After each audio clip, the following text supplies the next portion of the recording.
thinking. Got it. We're live. We're live.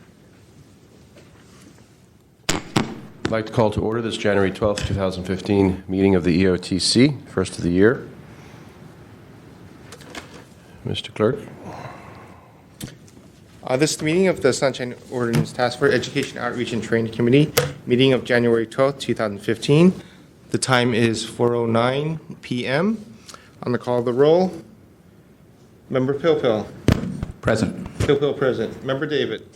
Present. David present. Member Winston. Winston absent. Member Wolf. Wolf absent. Chair Hyland. Present. Hyland present. We have a quorum.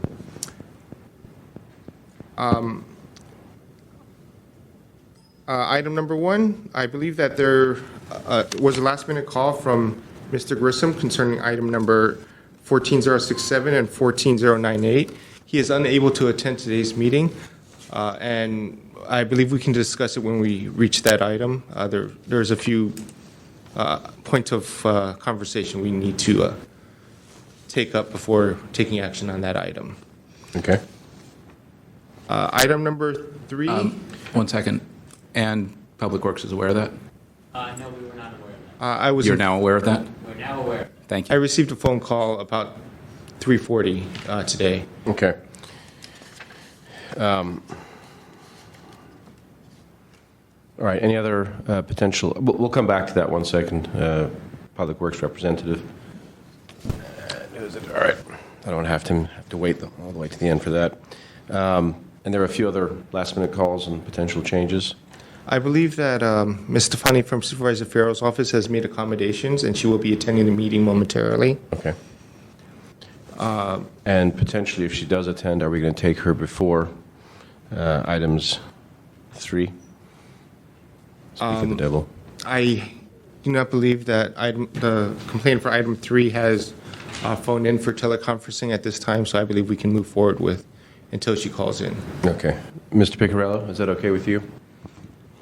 Is it okay with you if we move your item up to the beginning of the queue? Okay, thank you. We'll take that as item 3. Yep, okay. All right. Member? Okay, I do not believe that Anonymous for item 3 has called in yet. I do not hear any response on the teleconference phone line.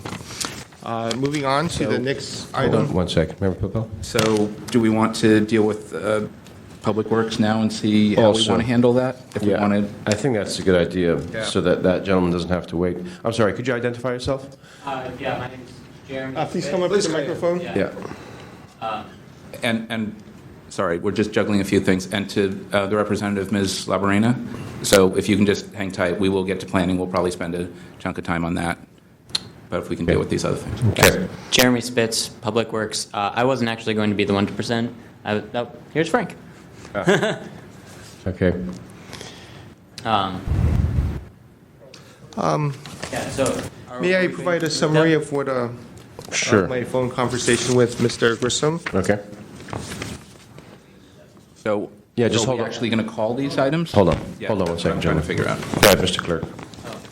Trying to get to the bottom of that. Sorry, different spot on the agenda. Items number 12 and 13, file number 14067, hearing on status of order determination, complaint filed by Charles Grissom against Frank Lee, Department of Public Works, for violating Administrative Code Section 67.21C for failure to assist the requester in identifying the existence, form, and nature of requested records. Item number 13, file number 14098, complaint filed by Charles Grissom against Public Works for allegedly violating Administrative Code Section 67.21 and 67.25 for failure to respond to requests for public records in timely and complete manner. I did receive a call from Mr. Grissom stating that he had an unexpected appointment and would not be able to attend today. He leaves it at discretion of the committee on how to proceed. As the order of determination is specific as to what the committee is to I think they were going to present some materials. Is yes, that correct? present material. But however, Mr. Grissom seems to be under the impression that he is requesting additional documents through this order of determination, which I do not believe is the case. Mr. Grissom is open to a continuance to the next meeting. However, he leaves it at the discretion of the committee on how to proceed. Okay. If I'm not mistaken, Mr. Clerk, you're saying that they have provided the materials? I have received over 10,000 pages of material, over 20 to 30 emails. A lot of information has been provided. I am not sure if the correct information has been provided. Okay. Member David? Yeah, so through the chair, do you know, is Mr. Mr. Grisham, do you have any idea if he is looking, has he expressed that he's looking for additional documents to you? Or has he said? He hasn't replied to our last 5 or 6 or 7 emails. So you don't, you just don't know? We don't Okay. know. Okay. Okay, let's pause here a second. I think as far as agenda changes, I'd like to go ahead with Mr. Piccarello's case first. If Anonymous is still not called in, then proceed with these gentlemen, and then go in that order. So let's try for that. I think we should be able to move along fairly quickly. I'm just curious, Chair Hyland, are you can I just ask, are you thinking that about continuing item 12 and 13, or are you thinking about hearing them today? I'm thinking about hearing them and closing them. Perfect. Okay, great. That's all. Instinct, based on what I've just heard. Fine. So if you guys would just have a quick seat, hopefully we'll get to you right after the next one and be able to move fairly expeditiously through this. Thank you. Okay. So we've already called these, so we're just going to continue them to a later time in the meeting. We haven't called them. We're gonna go with. Victor did actually call. Okay. Well, we're I believe gonna. they'll be back. They'll be back. Okay. All right, morning. I don't have an agenda, Victor. I will get one for you momentarily. Thank you, I appreciate it. Thank you, appreciate it. Okay. Let the record show that Member David does not come to the meeting with an agenda. That's right. Under At oath. least this one. Next on the agenda, Anonymous still has not called. Next Okay. on the agenda is file number 13035, hearing on the status of the order of determination. Hold on one second. Wasn't there adoption of minutes? Oh, We can do that. yes. Yeah. And in the interest of time, I'm willing to throw that to the back as well. That's fine. So So carry on as you we go to were. item 10. Okay. All right. Item number 10, file number 13035, hearing on the status of the order of determination complaint filed by James Chafee against the Board of Supervisors, Budget and Finance Committee for violating Administrative Code, Section 67.15C, and California Government Code, Section 54954.3B, for failure to provide adequate opportunity for public comment prior to taking final actions. Item number 11, file number 14063, hearing on status of order of termination. Complaint filed by Thomas Piccarello against Supervisor Farrell, Chair of the Budget and Finance Committee of the Board of Supervisors, for violating Administrative Code, Section 67.15B, and California Government Code, Section 54954.3A, for failure to provide adequate opportunity for public comment prior to taking final action at the June 16, 2014 Budget and Finance meeting. File number 13035 and 14063 shall be heard concurrently. The Education Outreach and Training Committee shall develop a proposal to address public comment issues during the city's budget process. In addition, the EOTC shall create a public comment option/recommendation to provide to future chairs of the Budget and Finance Committee.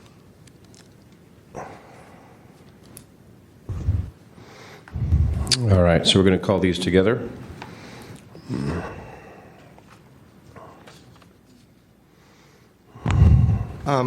To start the conversation, perhaps I can give a little history. The EOTC has heard Mr. Chafee's complaint previously. We asked that the Supervisor Farrell's office provide recommendations and other options to increase public comment options. They did comply with, they did come up with some new options. However, I believe that the task force and the committee believes that additional avenues can be addressed. You want me to pick it up? Go ahead, Member Pilpel. Okay, so, yes, we did find a violation both in the Chafee matter and the Piccarello matter, different years, 2013 and 2014, as I recall. And we've had a couple of hearings here with Ms. Stefani from Supervisor Farrell's office, who has been the chair of the Budget and Finance Committee. I'm not sure that the new committee assignments have been made, so it's not clear to me. They have not. Not yet, okay. So it's not clear if Supervisor Farrell will continue his stewardship of the Budget Committee. You will find in the packet, page 198 and 199, some ideas that I developed last year about improving public comment at the Budget and Finance Committee meetings of the Board of Supervisors. We discussed that at a prior meeting of this committee.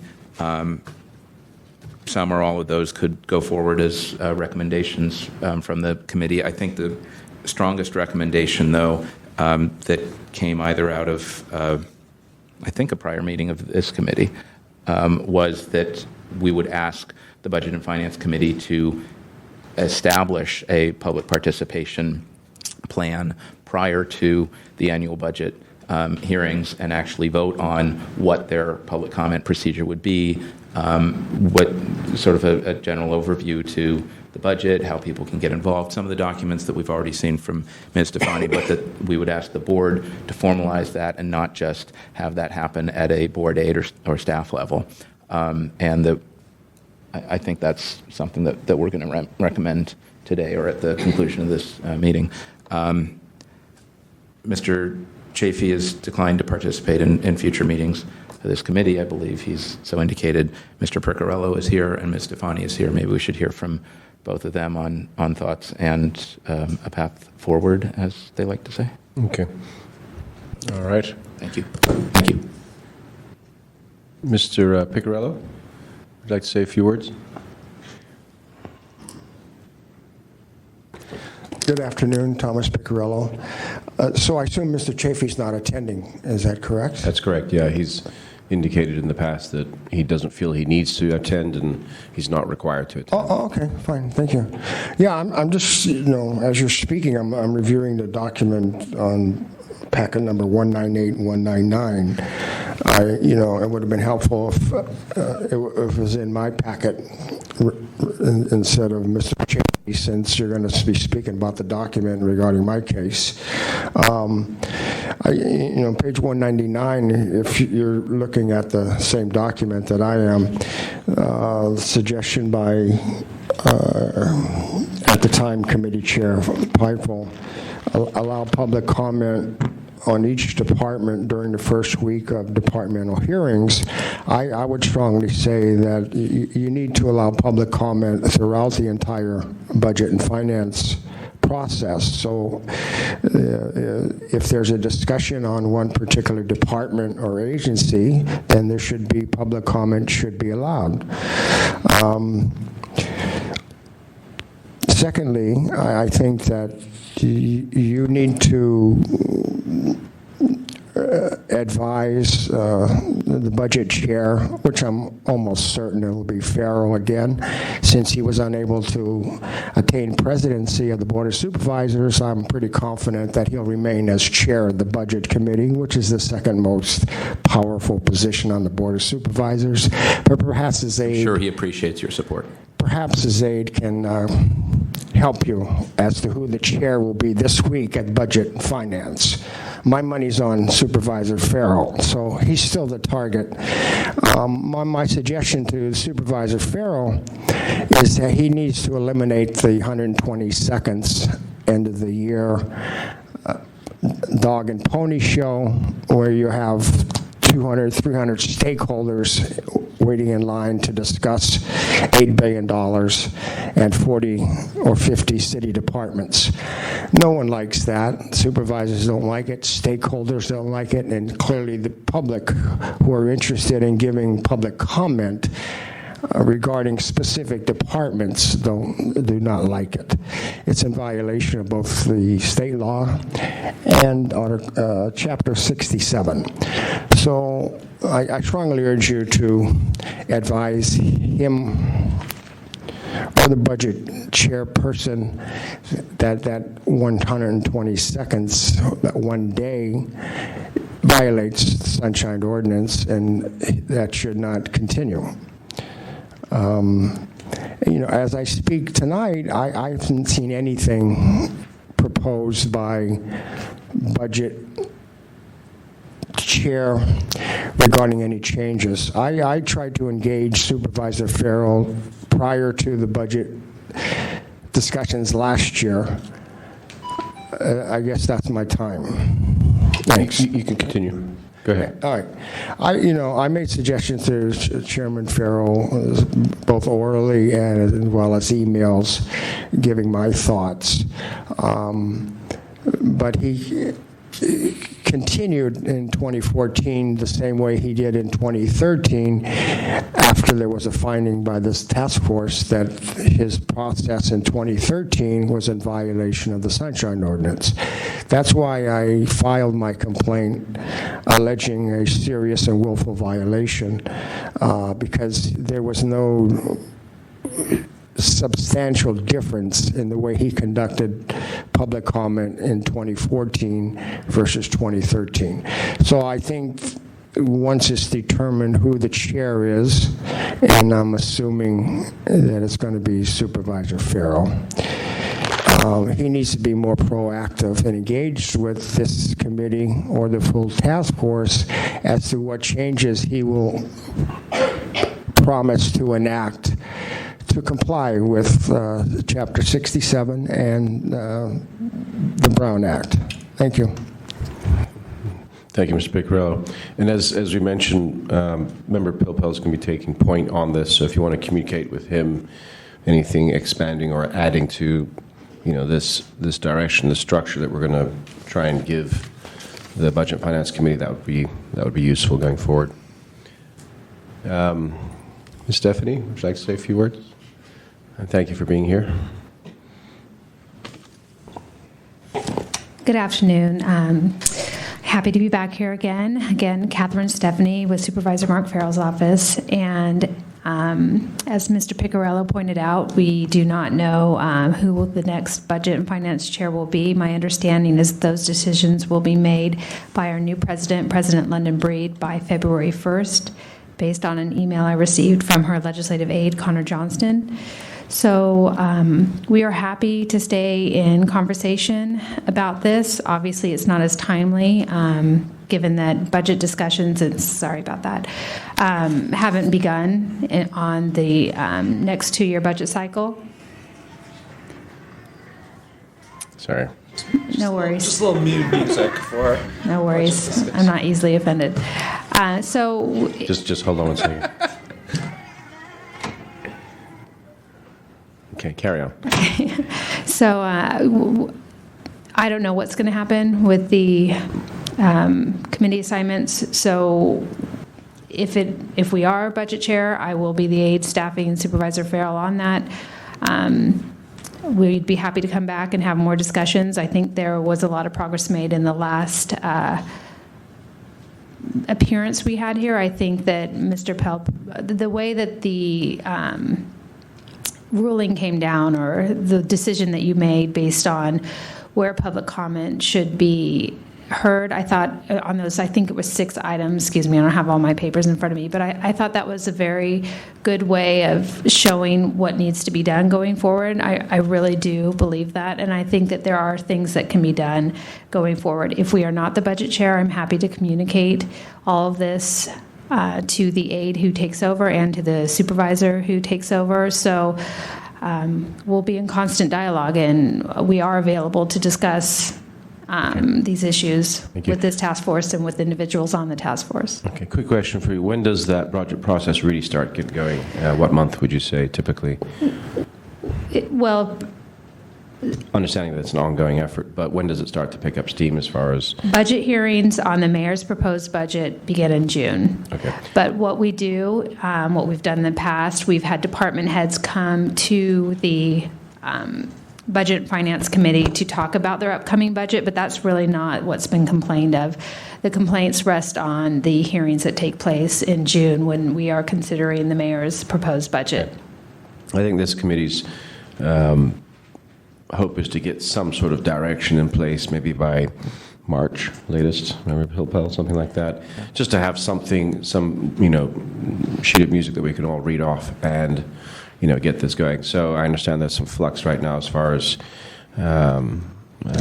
continuing and whatnot, but just, over the next 60 days, we're trying to just get something to gel. And so I appreciate you keeping channels open during this process. Great. Member Pilpel?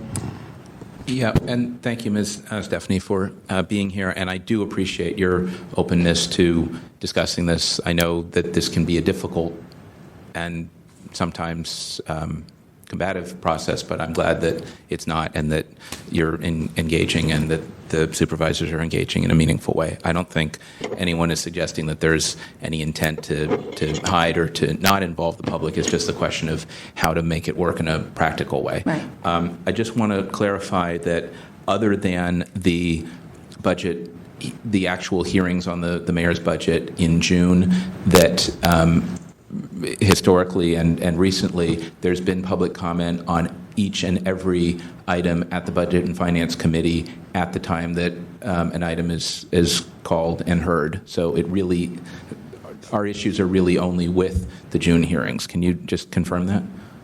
Your issues are only with the June hearings? Not my issues. The complainant and the manner in which public comment is taken is really only the concern of the task force is only to the June hearings. Throughout the other 11 months of the year, whenever an item is called, any item at Budget and Finance, there's public comment taken on that item prior to a decision by the committee.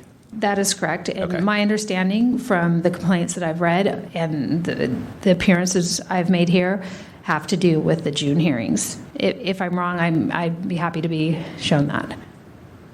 I think that's correct. I just wanted Okay. To confirm that that's the only issue, that otherwise everything's fine, everybody's happy with public comment at the Budget and Finance. They may not be happy with the outcome, but that's not the issue. It's how public comment is taken. Thank you. Member David? May I make a suggestion to invite Mr. Piccarello up to the microphone and ask him that question? Sure. Okay. Mr. Piccarello? So the question is... Yes.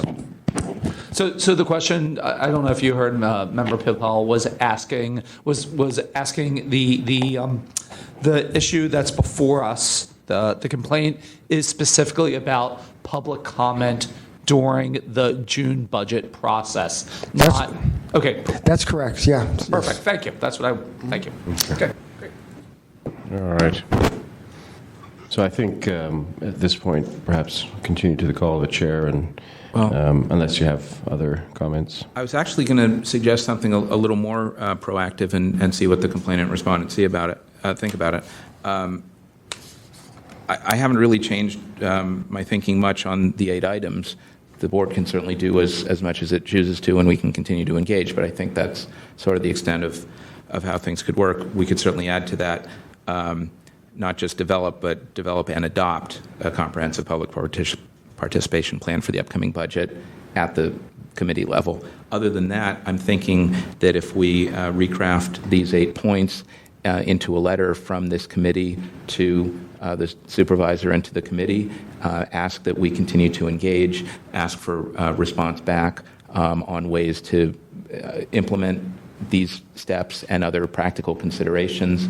I mean, if it turns out that there's some way by which this plays out, and instead of taking an afternoon for public comment, it takes 4.5 days, that's not workable. And so we need to identify, obstacles and ways to get around that. But I'm interested in advancing this as a letter to the committee if that works. Yeah, I think this is going to be a balancing act. And that we would continue it based on their response. So we wouldn't close out the item, but at least we would communicate officially. Okay, I'm good with that, and that keeps the ball rolling. Yeah. So, Mr. Clerk, did you catch? Yes, I believe that the plan is to develop and adopt a participation plan for the city's budget process and to draft a letter listing those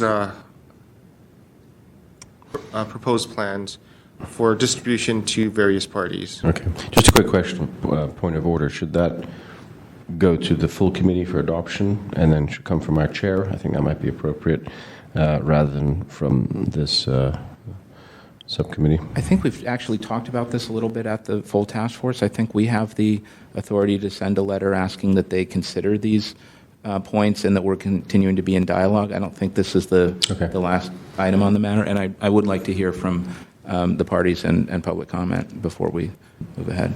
Okay. I mean, if we're getting it wrong, let's Okay. let's do it. So at this point, we'd like to take some public comment on our proposed plans, which are to keep working on these 8 points, maybe adapt them, flesh them out a little bit, put it in the form of a letter from this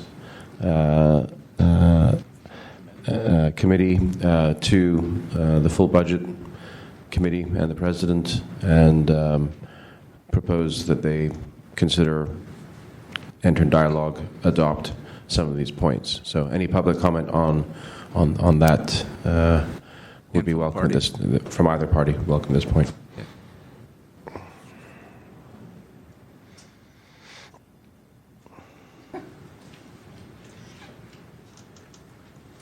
Well, I personally think that it should go to the full board, and then I think they might need, I'm wondering, how do we get past just the whole idea of you send them a letter, they might or might not do something about it.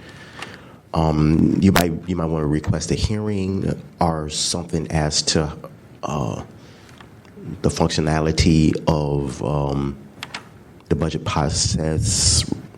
I think just something more entailed, where they would really take heed to what we're trying to do here, which is basically open and clear, transparent government. I guess I just feel like that whole ethics commission situation where y'all do something and then it might or might not be considered. And, That's a fair point. I'll answer that for you if you like, since you're here. When we heard this before the full SOTF, we felt that the ordinance was not violated, but the intent was, and that's what we're trying to work. So we're not quite on as firm ground as if we'd found an order of determination and. okay, so Hold on one second. I'm being corrected by Member Pilpel. Maybe we did find it on one, but not the other, I believe. So yeah. So no, that's a point well taken. That's something that we're gonna work on, how we're gonna present this, and in the strongest possible manner to get the attention. Hopefully, get something corrected by the time next June rolls around. That's our goal. But thank you. okay, Yeah, point well taken. all right, thanks. There was one more point, but I totally lost it. But If you remember it, you're welcome to come back at the end. all right, thanks. Okay.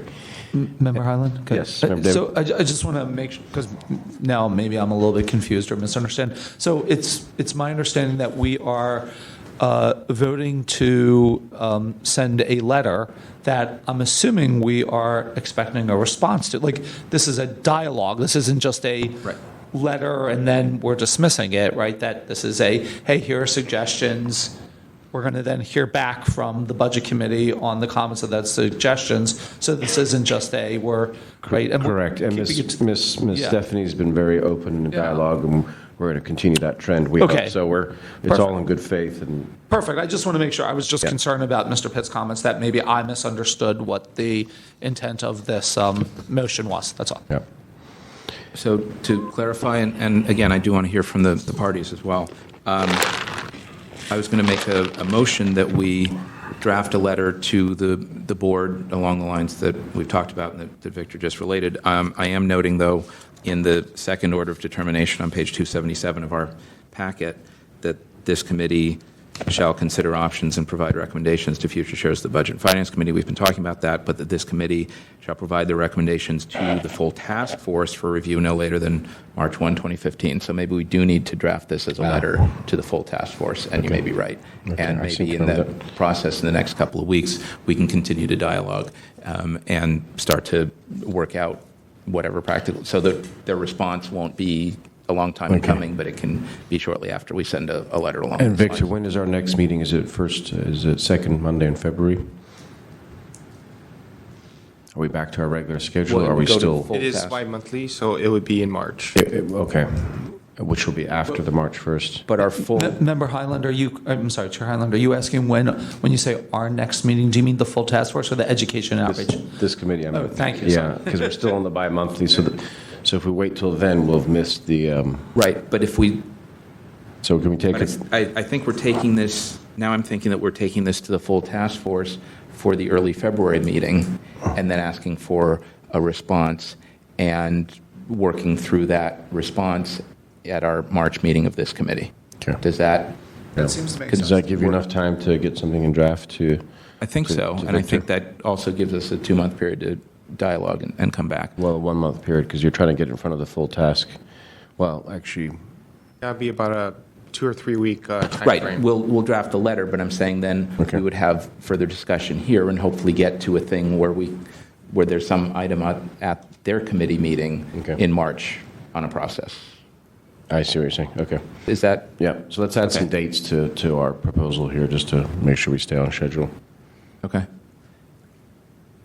So I think it's to, Let's rephrase, let's summarize the motion one more time, if you would. Member. okay, so it's to draft a letter to the board's Budget and Finance Committee.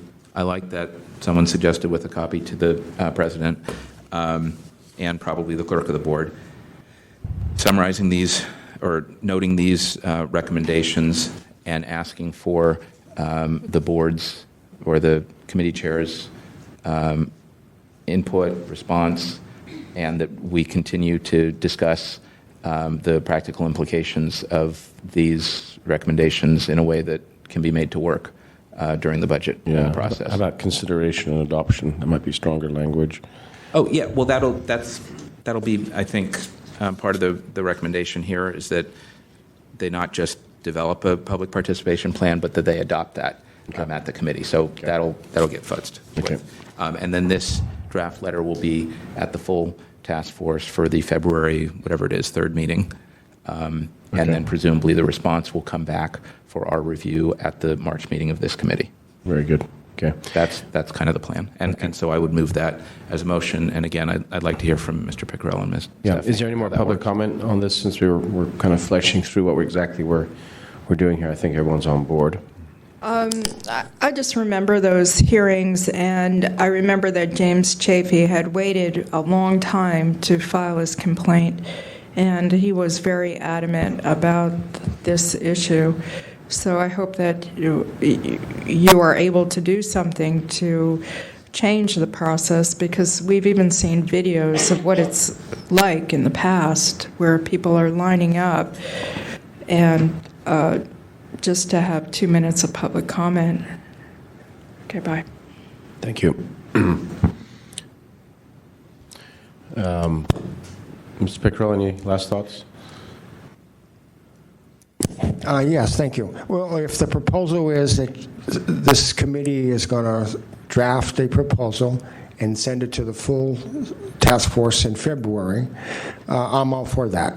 I just don't want a letter coming out of this committee going directly to the Budget and Finance Committee. I think the order of determination compels that the full task force enact the proposals to Supervisor Farrell or his successor, and I will be happy with that. Thank you. Okay, thank you. All right. Any other public comment? Ms. Stefani, any more? Okay, thank you. You good? Good. All right, if we can take a... So I just wanted to clarify, I believe there was a statement that a draft of the letter be submitted to the clerk of the board and the president of the board. Is that still the No, case? it's that we would draft the letter. I will draft the letter for the full task force to consider its February meeting, and 2 of the recipients of the letter, once it's finalized, would be the president and the clerk of the board. We're not sending draft letters to people before they've been vetted by the full task force. So we just have to have the whole full task force make sure they get this in the package and the members of the public Right. in enough time to review it. So I've got a week or 2 to do that. Okay. So I'm making this as a motion, and then I need a second. Second. Okay. On that motion, Member Pilpil. Aye? Pilpil, aye. Member David. Aye. David, aye. Member Winston. Winston, absent. Member Wolf. Wolf, aye. Chair Hyland. Aye. Hyland, aye. The motion passes. I believe that this draft letter will be drafted, and the items will be continued to the next meeting of the EOTC for review of that draft letter. Okay. No, that's at the full task force. Do we need to act then? Again, back in this committee? Or when we What if send we it to just the full task force, can we say that we're sending the letter and then and referring the matter back to the committee? I mean, do we have to have jurisdiction in one place or the other? I believe that the motion was to send a draft letter for review to the Sunshine Ordinance Task Force. Can we do that and still keep the matter here? Just continue? I believe so, yes. Okay. We do not need to send the files back. Yeah. Let's just to the continue Sunshine it to the Task call of Force. this chair. And then, Yeah. Okay. is there a motion to continue the matters to the next meeting of the EOTC? Yes. So moved. Second.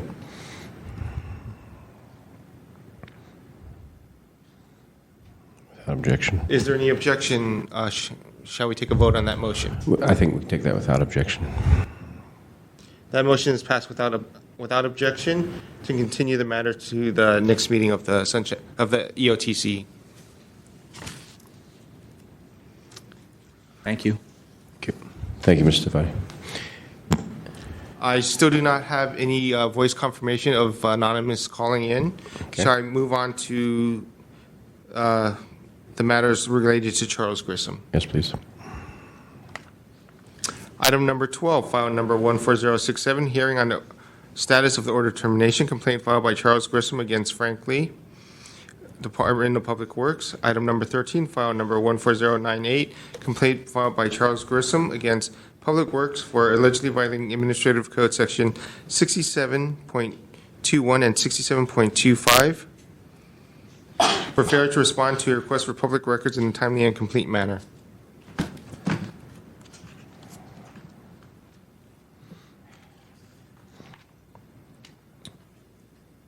I'm sorry, we took 12 and 13 together, correct? Yes, we took 12 and 13 together. I had previously called these items, and we can continue discussion on these two matters. Okay. On item number 13, we did determine that we had jurisdiction on the matter at the last meeting. Okay. Since the complainant's not here, perhaps we can hear from the respondent as a first step. And Victor, while they're walking up, if you want to just summarize for the Yes, full I did committee. receive a call from Mr. Grissom at approximately 3:45 today. He stated that he could not attend today's meeting. We had a short discussion about what documents he was still expecting to receive from Public Works. He does request a continuance if there's any questions, but he defers to the decision of the EOTC. Okay.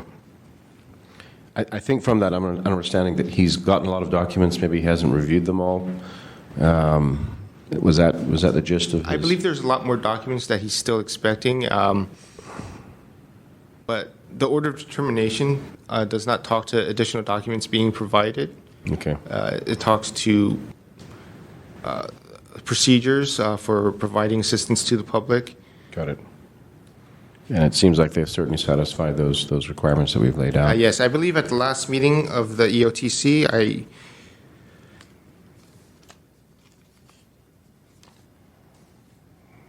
I'm just reading through the notes from the last meeting. The EOTC noted at the last meeting of the Public Works records retention policy listed on their website does list claims and requests that the department provide the documents requested by the complainant. I believe there was a certain section on the Public Works website that listed that certain items should be on the website, and however they were not. That was an item of discussion at the last meeting. Mm-hmm. Okay. Okay. Please approach. And perhaps you can address that last point. Pardon? Perhaps you can address that last point in your... I actually didn't quite hear everything that you said, but I think he was referring specifically to certain information now being available on the DPW site. If that's what's something. available on the DPW site? Would you? One moment, please. While we're looking for that, why don't you give us a summary of what you've provided to Mr. Grisham since we've last met? Well, let's see. First of all, we didn't receive any written instructions from the task force, so this is what we gathered from the last meeting. Okay, at our last meeting, you informed us that, actually, we informed you that the city attorney will help us try to find documents within our department. And at that time, at that last meeting, you also advised us to work with Mr. Grisham to possibly have him narrow his request so that is something so that we can help him find the documents that he needs. Our communications director did attempt to do that. She did meet with Mr. Grisham. They met for about an hour, I think maybe an hour and a half, but nothing ever materialized after that. Mr. Grisham did not reduce his request.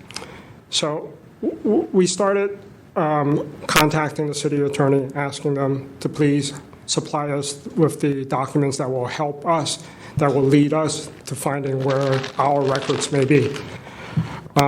Well, that didn't work out very well. We weren't able to use anything that they gave us.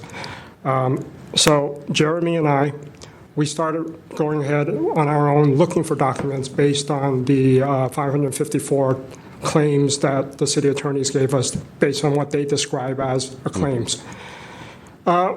We took a long time, but we found some, and then we found some information that might be related to claim, but it's not labeled as claim. So it was very difficult to find the information. But then we realized that all this information is in a database. And I decided to ask our IT staff, what happens if we just gave Mr. Grisham the entire database of all the inspections that our department made in the fiscal year 13-14? That would include all inspection of public right-of-way complaints, all inspections requested by the city attorney related to claims, whether they're documented as claims related or not. Well, we did that. The IT staff was able to transfer 26,786 inspection records into PDF with links to photographs associated with those inspection records. So we gave all those to Mr. Grisham. Can I just ask, when did that happen? That happened in December. The last set of documents was given to him in January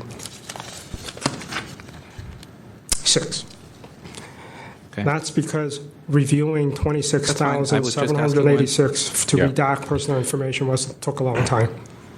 So basically, any request for documentation will come out of that database? That's correct. And you basically gave them the database? Yes. Of the 26,786, we found 73 that were actually labeled as claim-related, and we gave those to him as well. Plus any supporting documents, like the notice of violations that we issue or anything like that. Yes, Yeah. photographs. Yeah, it seems like it's hard. It seems like there's some disconnect as to what constitutes a claim and associated documents. So by giving them everything, Yes. I guess you've... Okay. And Mr. Young, you were... Yes, I was just pulling out the minutes from the last meeting. I believe the statement, I will read a little bit more than I... The respondent further stated, Public Works does not have a centralized method to effectively search for the documents regarding claims. The request was so broad that Public Works is unable to provide a timely response. Public Works reaffirmed that the City Attorney's Office maintains the information regarding claims. The EOTC requested that Public Works provide their policies and procedures regarding public records requests and training provided to staff previously listed in the order of determination in writing. The EOTC further stated that Public Works records retention policy listed on their website does not list claims. Does list claims and requests that the department provide the documents requested by the complainant. I believe there was a section on the Public Works website listing claims. However, the claims were not listed at that location. Okay. Member Popo? A couple of things. So I was just looking through the packet, and I understand that there were some 10,000 pages and lots of records in the database provided. I didn't see anything in our packet subsequent to the last meeting. And I also didn't see anything about policies and procedures. So I'm not saying that you didn't provide anything to the complainant. Sounds like you absolutely did. Sure. But I'm not sure what was provided to the task force. And it's important for us to, and it's not necessarily important for us to see the underlying documents. It is important for us to see your response, and that's why I asked when the date that was provided. And it is important for us to see the policies and procedures, which I don't think we have before us right now. And that was one of the major points of the last hearing. Oh, goodness. And was in the minutes, which you reviewed. No, yes? the email, okay, let's backtrack to, also at the last meeting, these were, here are items that you guys, the commission or the task force requested of us. The first item was you wanted Jeremy's presentation that he made to you all at the last meeting, and we sent that. All this was copied to the Sunshine Ordinance Task Force email address. Hold on. All this was okay, we sent that. One sec before you move on. Victor, did you receive that? Yes, I'm putting it up on the CD. I copied all the emails to a CD as they would not fit on a zip drive, and they're showing on the screen now. Okay, but things like that presentation, that wasn't in our packet. So how would we see it? I cannot print items over 10,000 pages. It's a lot of pages. I'm not looking for the underlying records that were provided to the complainant. I'm looking for the other stuff, the emails from Mr. Lee, Mr. Spitz, the presentation, the policies and procedures. That wasn't in our packet. Did Public Works provide it? Yes, there are several emails, but basically emails say, please see attached. Okay, All the then- emails are on the disk and they're on the screen at this time. Okay, I believe you. I guess what I'm trying to say, and I'm not being as articulate as I would like to be, is that we need to have a way to separate when we get large document dumps, which things need to go to the task force or the committee because we need to see them, and which things were just copies of things that were sent to the complainant, which we probably don't need to see. Because I would have wanted to see the dates, the emails from Mr. Lee, Mr. Spitz, the presentation, the policies and procedures, because that was one of the subjects of our hearing today. And that's, am I? Yeah. So I don't know where the disconnect is, but somehow we need to figure that out. And if we need to continue this so that we can have another whack at it, we need to have that material in the packet so that we can see it, so a member of the public can see it, so that we can have a meaningful discussion about the policies and procedures. They're not here. So I think what Member Pilpel's trying to get to is, you may have satisfied Mr. Grisham's need for data, but what we're looking for as a committee is... These were all go ahead. documented in a chain of emails that was copied to the task force. We supplied the Jeremy presentation to the task force on November 13th. We explained that Jeremy was out of the office after the last meeting on November 10th, so it took us a little time to get the presentation from Jeremy, but we sent that to you on November 13th. That's fine. The task force also asked for design standards for public safety from our department and procedures regarding how we handle inspecting public right-of-ways. And we sent that to the task force on November 12th. Oh, November 11th was a holiday, excuse me. November 11th was Veterans Day, so nobody was at work on that day. We sent the Department of Public Works Procedure number 13.2.9, issuing warnings and violations. We sent the procedure number 13.2.14, special status for request for action, which are complaints. The procedure number 13.2.19, governing inspection of scaffolding on public right-of-ways. We sent DPW order number 167840, which are guidelines for the placement of barricades at construction sites. We sent specifications sections of our standard engineering documents. Let me stop you there. I think what Member Pilpel is referring to, and what goes back to the order of determination, was a written document addressing your procedures and policies regarding public records requests and training provided to staff. That's what we haven't seen. Maybe you've provided Okay. it, and maybe it just didn't get to us. It's possible that, you know, There are procedures for that, but we must have missed that.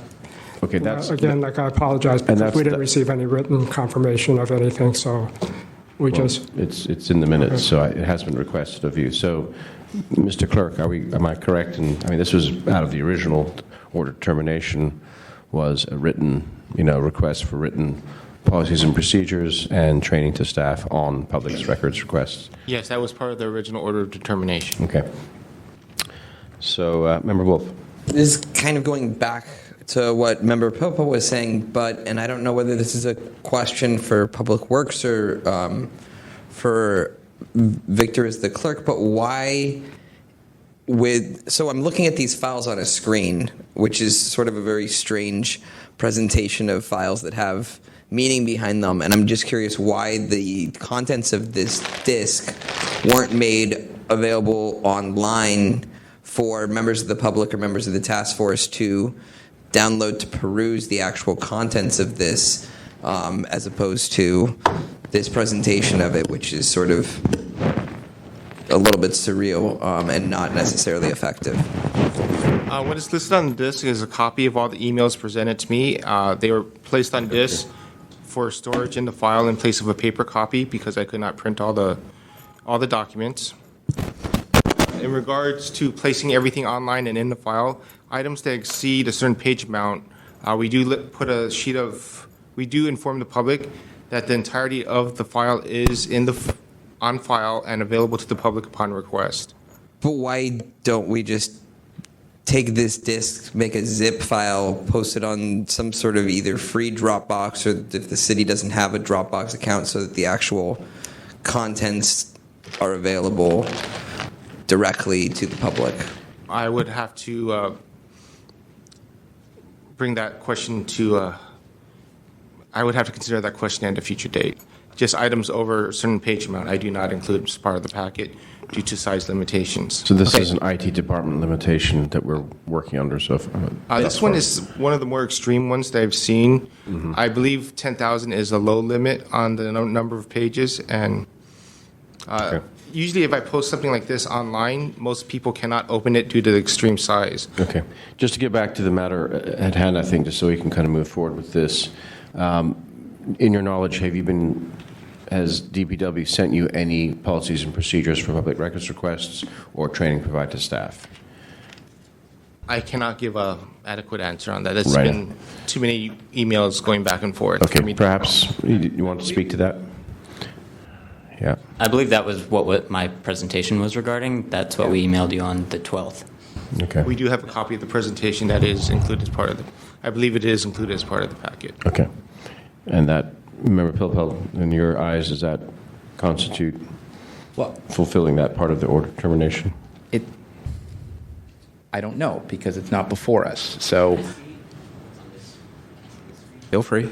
I think what I'm inclined to do is to continue the matter again, to work with Victor on including the materials that we need to see in the next packet and excluding the materials that are the underlying claim materials that were provided to the respondent, which I'm frankly not interested in seeing. If other members want to see that, great, and we can put that on a CD or a DVD. I'm not sure that we need to see it. I don't think it helps. Okay. In terms of I think that although we haven't bifurcated these complaints, there really are two issues here. One is the response to Mr. Grisham, and is he getting what he was looking for and all of that, and the other is what are their policies and procedures. I think the policies and procedures we've heard about last time, and we need to see and sort of discuss at the next meeting. In terms of Mr. Grisham's documents, I think I am fairly satisfied that, in fact, his request was pretty broad and massive, and they didn't have some other way to deal with it, and they've tried to find other ways to deal with it, and as a result, they're providing records on a rolling basis as they become available following the city attorney and their department review for redactions, and they've made this database of claims and photos and material available, which is pretty okay by me. So I am relatively satisfied. as to how they're proceeding with Mr. Grisham's underlying request, and I am not yet satisfied about the policies and procedures and whether they're sufficient in general and in particular in dealing with large requests that need to be broken down like this one. I agree. I mean, what we're trying to avoid here is this all over again, where you have to spit out the whole database to the next person that asks for something equally broad as this. And I must apologize to your colleague. I do remember the presentation, but I don't know if I ever saw a written copy of it, and therefore it's not stuck in my mind. Is that something you guys happen to have with you here? No, that was included in the email, I believe, on, I think we said that November 12th, but I'm not sure. We didn't print one out. And if it's in the package, maybe Pilpel can point out to what page it is, or the clerk can. I've just gone through the whole packet. It's not. So again, I'm willing to work with Victor on parsing out this material as to what's in and what's out, and maybe figuring out in the future how we determine what stuff is in, because we have pretty massive packets, and we try to go through those in advance and be prepared, as should the public. Mm-hmm. Is there a way of, I mean, the order of determination is still open because we're looking for those, those policies and procedures. Right. Therefore, that hasn't been satisfied. Therefore, the matter is still open, continue to call the chair. But I'd certainly like to excuse Mr. Grisham from further proceedings. I think he's got what he needs.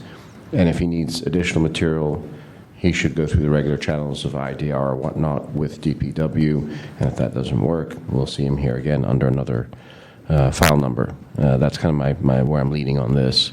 So I would tend to agree, except that he's not here. So if we're continuing the matter anyway on the policies and procedures, maybe we can give him one more opportunity to either say that he's satisfied or not. Okay. And if he doesn't appear at the next hearing, then we can close out the file, assuming that we've right. So I think my inclination, and we'll put this to vote, is just to continue it with the emphasis on producing these policies and procedures and training, and that we're looking for that in writing, and that at our next, which would be March meeting, hopefully by then those will be provided, and they'll be able to close this matter out.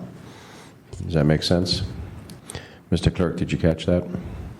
I'll try to summarize. I was trying to retrieve the information on. No problem. I'll say that again. So I think we're going to continue this. We'll get public comment, obviously, but we're going to continue this with the emphasis on procuring those written policies and procedures and training from DPW, and then hopefully close this out in our next meeting, which will be in March. The request is that Public Works provide a copy of the policies and procedures regarding public records requests and training regarding public records requests. That is per the original order of determination. And to repeat what I said when you were hopping out there, that you and I would work together to figure out what needs to be in the next packet, and if all the material has already been provided, then we'll just tease that out and put in the packet. If there's anything further, then we'll request something from Public Works to supplement. But they probably have already provided it, and it's within those docs, and we'll just have to figure out what goes in the happy packet. So basically, wait to hear from us. We'll let you know either way whether we need anything from you, and then once we We'll give you time to, yeah. And then hopefully we'll get this resolved by next meeting. And would you like to provide any direction to the complainant? Just that detail, that we believe that they have satisfied his data requests, but we are working on future policies, and he's welcome to comment. Any member of the public, he's welcome to be present at the hopefully the concluding meeting in March. If there's anything else he'd like to add, or if he feels that he's still not getting the information that he needs, that he originally requested. Yes. Okay. He did request the continuance. So. Okay. All right. So he has that option. Yes. At this point, I'd like to take some public comment on, or should we should we formalize that as a motion? You want a motion to continue to the next meeting? The motion is to continue the matter to the call of the chair. To the next meeting. Which would be March 9th. Yeah. second Monday. The motion is continued the matter to March 9th with instructions to Public Works to provide copies of policies and procedures and training information per the original order determination. Do we have a second on that motion? Second. Public comment? I'd like to take public comment on that motion. I have difficulty with this because the complainant could have called in 5 days prior to this hearing. Instead, he called in, probably about an hour before the hearing with no clear medical excuse as to why he couldn't be here. And that jams up. May I interrupt you? We're basically continuing because of other matters, the policy and procedures, not basically for his data. I understand that, but as a comment, this very often happens at subcommittees, which is why the calendar is backed up and why people have to wait a long time for their cases to come up. It clearly says 5 days prior to a hearing if they're going to ask for a continuance, and I would like to call that to your attention. Thank you. Any other public comment on the motion? Seeing none, public comment is closed. Mr. Clerk? We take On the this motion to without continue, objection? Can we take this without objection? So moved. there being no objection, the motion to continue is approved. Okay. Go ahead. Just to confirm, you're going to review what we've already submitted. If you are missing anything, you're going to email us to request additional follow-up, right? Exactly. Okay. Yeah. Okay. Thank you very much, gentlemen. Thank you, Senors Lee and Spitz.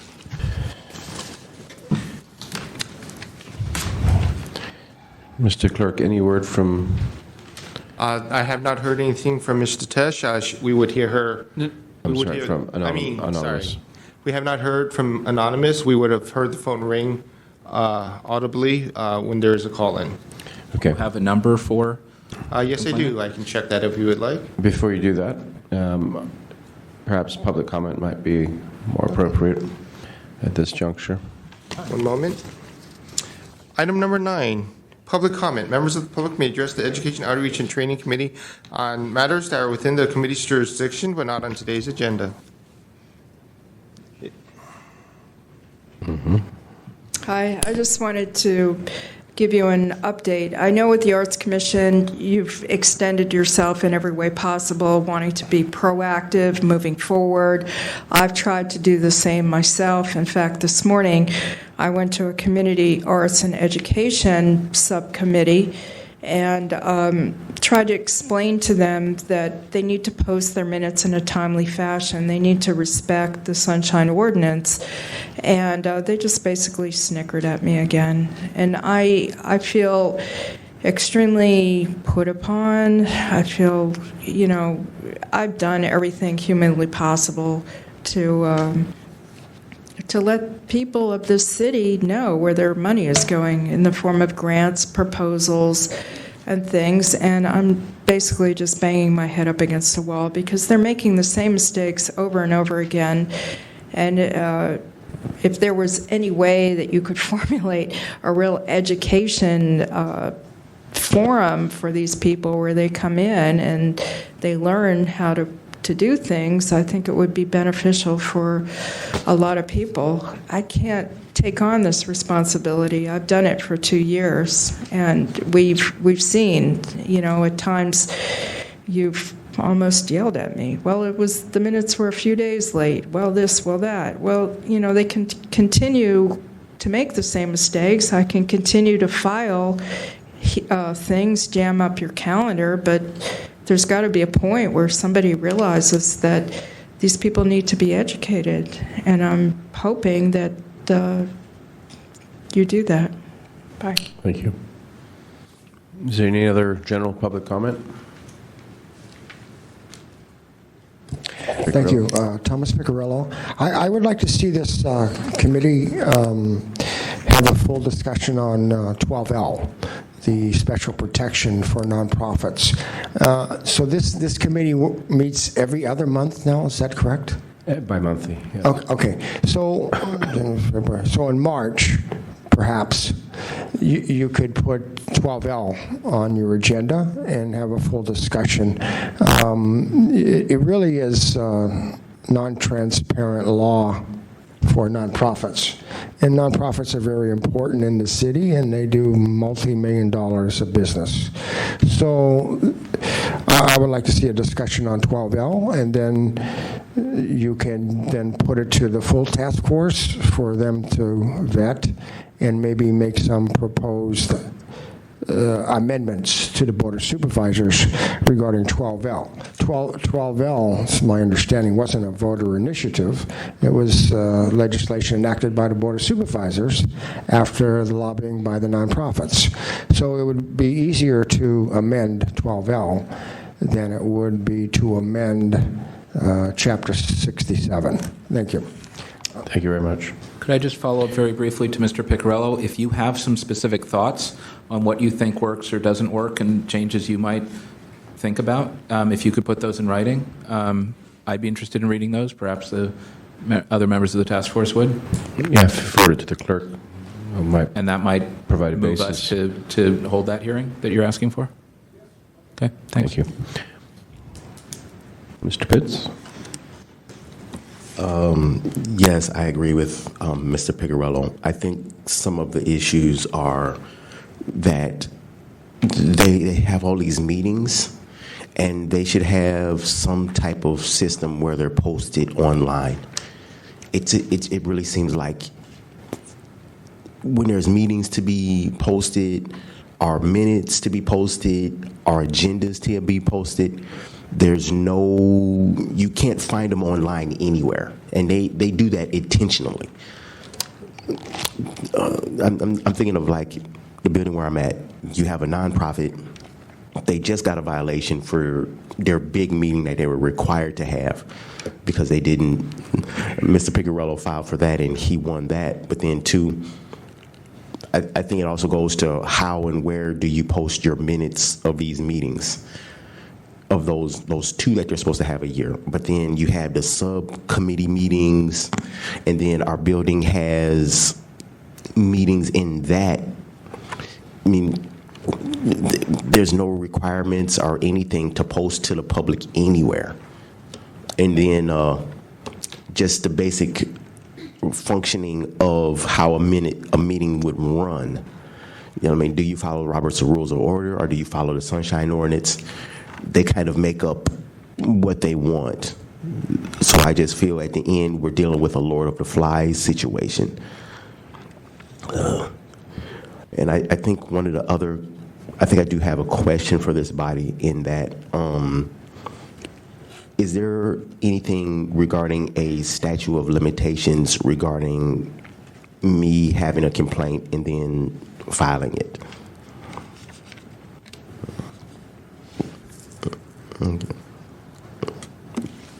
I prefer that Mr. Pitts finish his public comment before we respond. Because I think I have something maybe about 6 months, 4 or 5 months. I don't want to.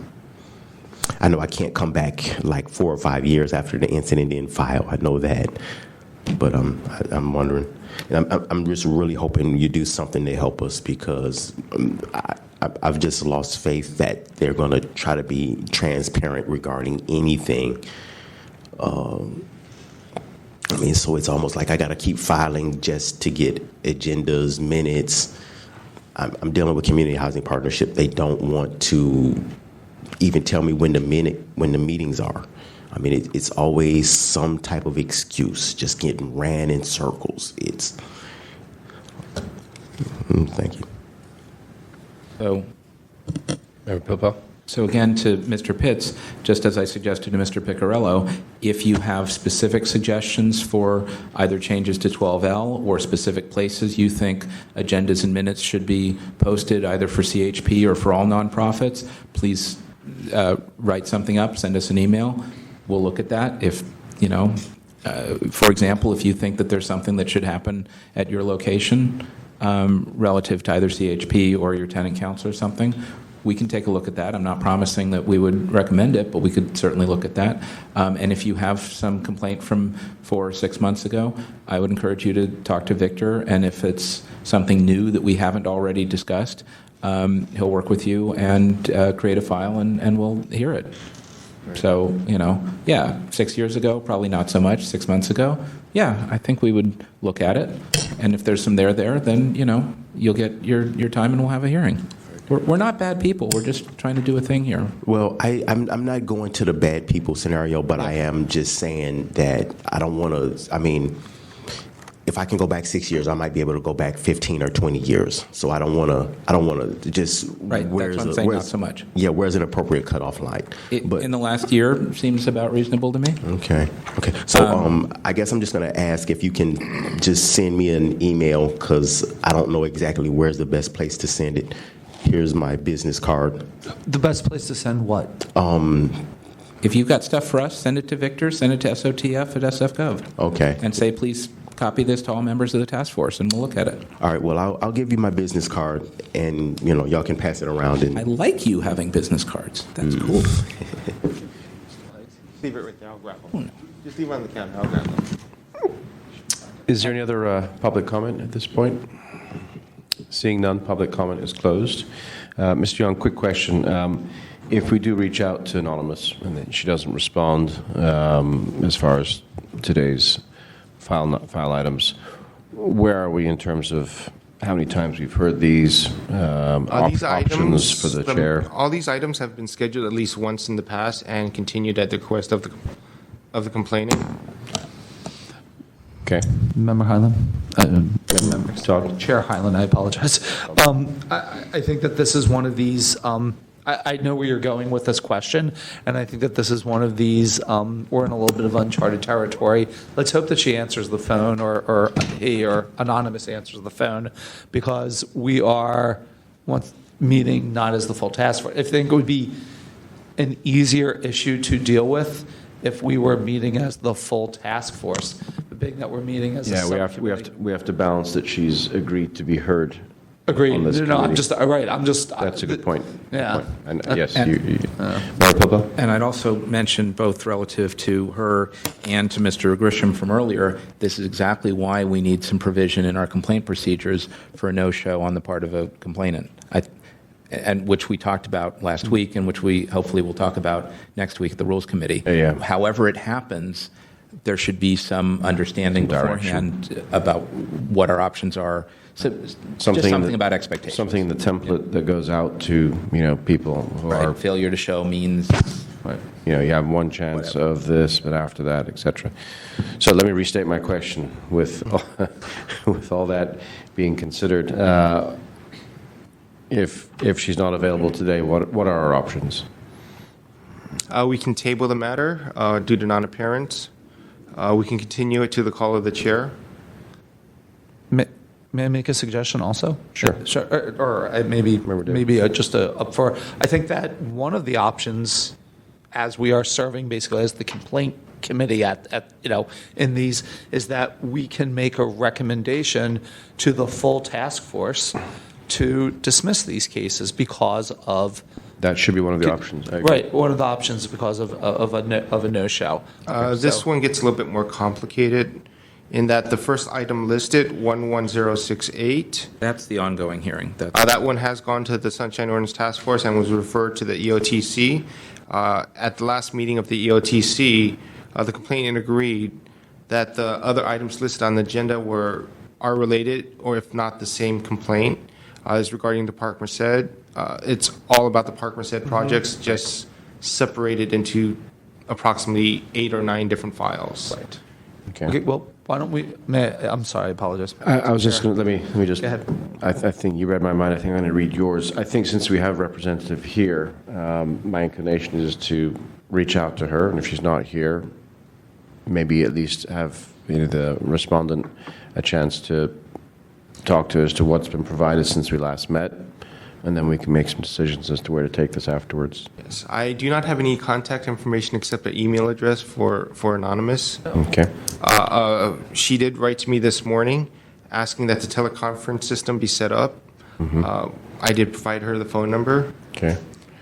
She did make in her request ADA request that I saw certain that. items be excluded from today's agenda. However, ADA does not make provisions For for that. exclusion of items. Okay.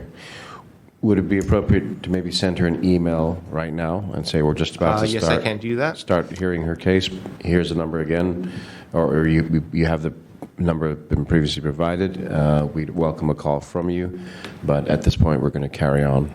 Yes. Member Highland, just a suggestion, how about? Chair Highland. Chair Highland, I keep doing that. Not in no disrespect. May I make a suggestion or do. that Victor email anonymous, and why don't we take a 5-minute break?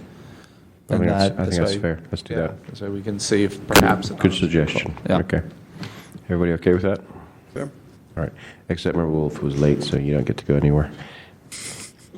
With detention or something? The committee is in Strike recess. that from the record. The committee is in recess for 5 minutes. Thank you. All right.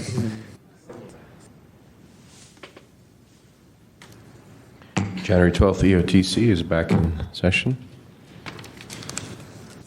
Mr. Chairman, I did send an email to Anonymous, and I did verify that our teleconference machine is working properly. Would you like me to call the items Together. related to Anonymous? Yes, please. Item number 3, file number 11068, hearing on the status of the order of termination. Complaint filed by Anonymous against the Planning Department for violating Administrative Code, Section 67.21A, for failure to provide copies of all Park Merced project documents.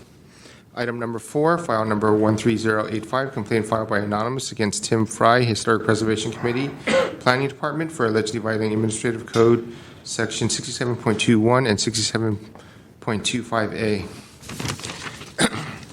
Item number 5, file number 14037, complaint filed by Anonymous against Jonas Ionin, Planning Department, for allegedly violating Sunshine Ordinance Section 67.25A. Item number 6, file number 14038, complaint filed by Anonymous against Lulu Huang, Planning Department, for allegedly violating Sunshine Ordinance Section 67.25A. File number item number 7, file number 14039, complaint filed by Anonymous against Josephine Chen, Planning Department, for allegedly violating Sunshine Ordinance Section 67.25A. Item number 8, file number 14040, complaint filed by Anonymous against Rick Cooper, Planning Department, for allegedly violating Sunshine Ordinance Section 65.25A. Concerning the item 4 through 8, I believe we need to make a determination of jurisdiction prior to proceeding. Okay.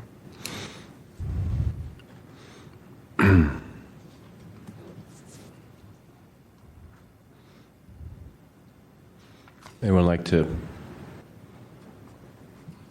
Would anyone like to make a motion to find jurisdiction of item 4 through 8? Sure. I get. Is there any? It seems like all of these. We've already found it in 3. Yeah, it which seems we've like all heard, these organizations but are. 4 through 8 we haven't yet. Okay, So we have I to guess. formally, yeah. I will make that motion. I think my question is there a reluctance or is it just a laziness amongst people here to make the motion?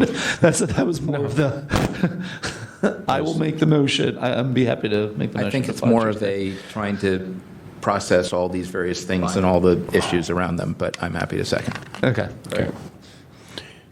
Is there any public comment regarding finding of jurisdiction? There is no public comment regarding jurisdiction. Without objection?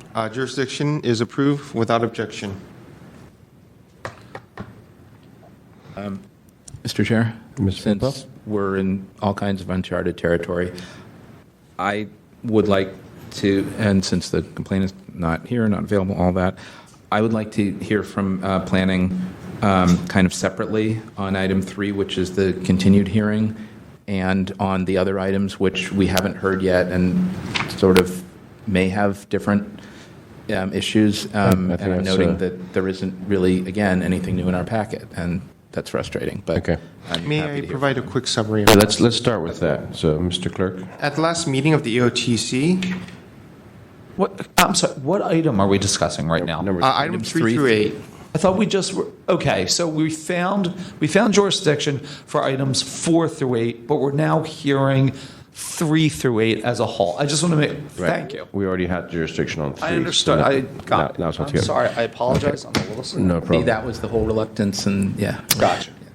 And it's tough with these bi-monthly meetings because it's just enough time to let it slip from memory. Yeah, So, go ahead. Thank you. Mr. Clerk, a summary, please. I believe that all items 3 through 8 are regarding documents related to the Park Merced project. At the last meeting, we heard item file number 11068. At that time, the complainant agreed that the related files in regards to Park Merced could be heard at the same time as they're all related to the same documents request. At the end of the last meeting, the EOTC requested that Mr. Ionin provide a review of the SOTF files and summaries of documents already provided to the complainant in the form of an index of documents provided to the complainant. The second request is that Elizabeth Waddy of the Planning Department be consulted to determine if an index of provided documents was created, and if possible, provide the dates that public records were provided to complainant. The SOTF requested that the complainant review the Planning Department website and provide a list of any documents that have not been provided or is not available on the Planning Department's website. At the time of the meeting, the complainant was not sure if all the documents were available online. Just to add to that, if I remember, I think Mr. Ionin stated that all these documents, and you showed us on the teleprompter, were all available online. And in addition, I think they also delivered these documents by hand to Anonymous. Is that correct? Yes, that is my understanding, that the documents were provided online and via hand delivery. Okay. And Christine, if you'd like to approach. Good evening, Chair and members of the committee. My name is Christine Lamorena, Manager of Commission Affairs for the Planning Department, speaking on behalf of Jonas Ionin, who apologizes for being unable to attend due to a conflict. Jonas did also want to introduce me to you all. As the new Manager of Commission Affairs, I have the primary responsibility of coordinating and responding to public records requests for our office, and so I will eventually be attending these hearings with or on behalf of Jonas, our custodian of records. The items are all related to the Park Merced project. At this time, we have exhausted our search and have provided all the relevant documents to the complainant. Since the last hearing, we've exchanged emails with the complainant. Our last email to her was sent this morning indicating that all files were placed on the 4th floor reception in our office for her review. After that November hearing with you all, she contacted us about a specific box that she thought we had, and so we did that search. We didn't find any responsive records specific to her request, so we let her know, but we did also put them all on the 4th floor in case she wanted to look through them herself. I also did speak to Elizabeth Waddy as directed in your notes, and she did not have an index, or did not create an index. Also, since the last hearing, we prepared a list of documents per your request, and I have copies available.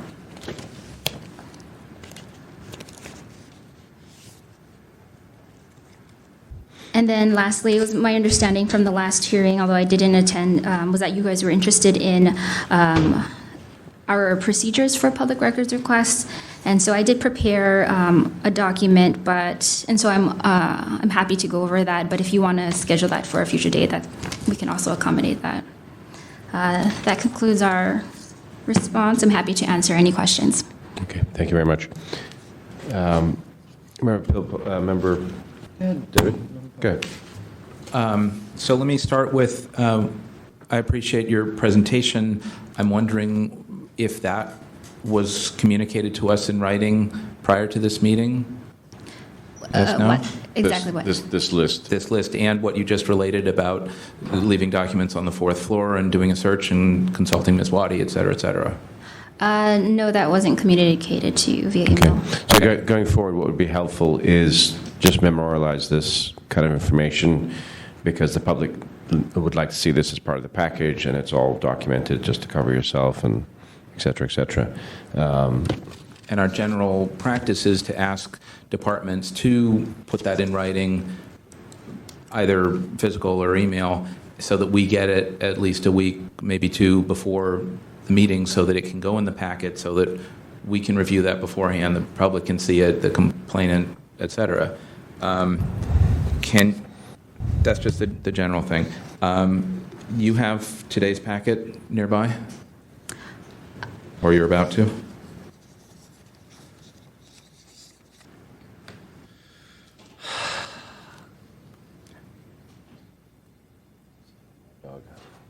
Just going over the list. That's why I'm Just before it I'm goes to tired. sleep. Just before it goes to sleep. It's like you have kids and you've been busy. He has a life. Yes, thank you. Yeah, as opposed to me. Okay, so page 80 of the packet, for example.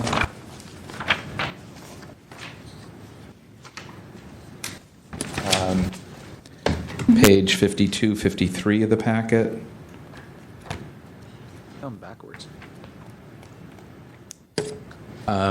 Those both have either lists of, well, page 80 was a list that I think Lulu or someone at Planning compiled. 52, 53 had a requested list of documents from the complainant.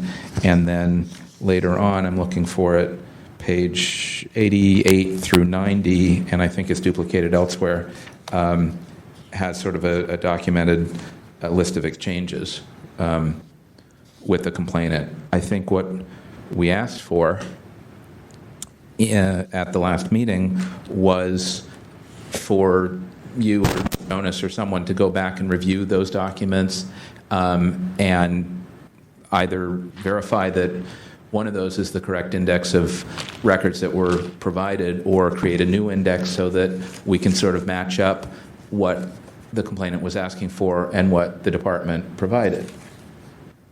Yes, is that sort of? I'm not sure I remember that much extent. What I remember was there an index of records? That much I do remember. Okay.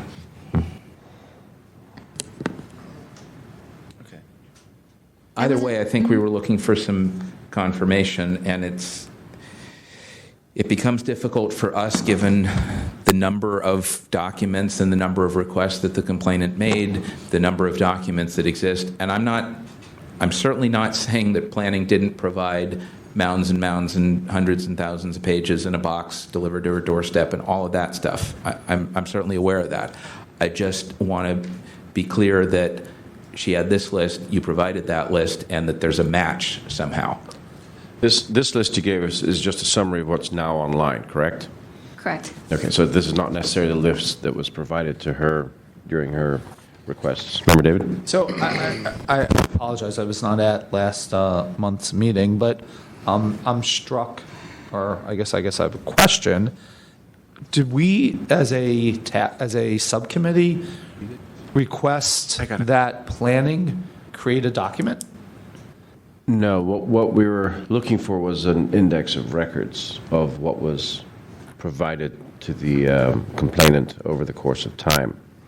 There were so many documents requested, one would have thought, per good record keeping, for example, that there was some. Okay, so to help the complainant realize what she got, what she didn't get. no, that's fine. When? That's fine, but you understand where I'm going with this question. We're not asking them to create something that didn't exist. We're saying surely something must have existed. Please take another look for it. I think that was the gist of.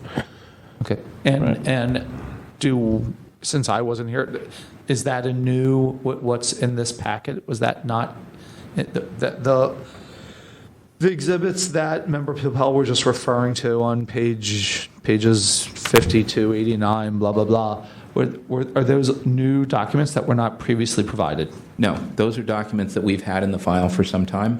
We asked planning to review those documents, and I thought either confirm that reflected what they've already done, or to create some new log, not create a new underlying record, but to create some log to indicate what was requested, what was provided, when it was provided, so that we can make clear to the complainant that, in fact, all of these documents that were asked for were provided primarily in 2011, and that if there are any new documents that exist or were created subsequent to that, they're on the website, and this other document summarizes those documents on the website. I think I know where David's going on. We're both going, I know. Yeah, Allow me to summarize. He's, there is a requirement to keep an index of records, which they have. Yeah. But an index of records for a particular search, that's the bone that you're picking, correct? Got it. So that's a fair point. And I don't remember us asking them to create an index of the record of the search or of the documents provided. I think we asked, did one exist?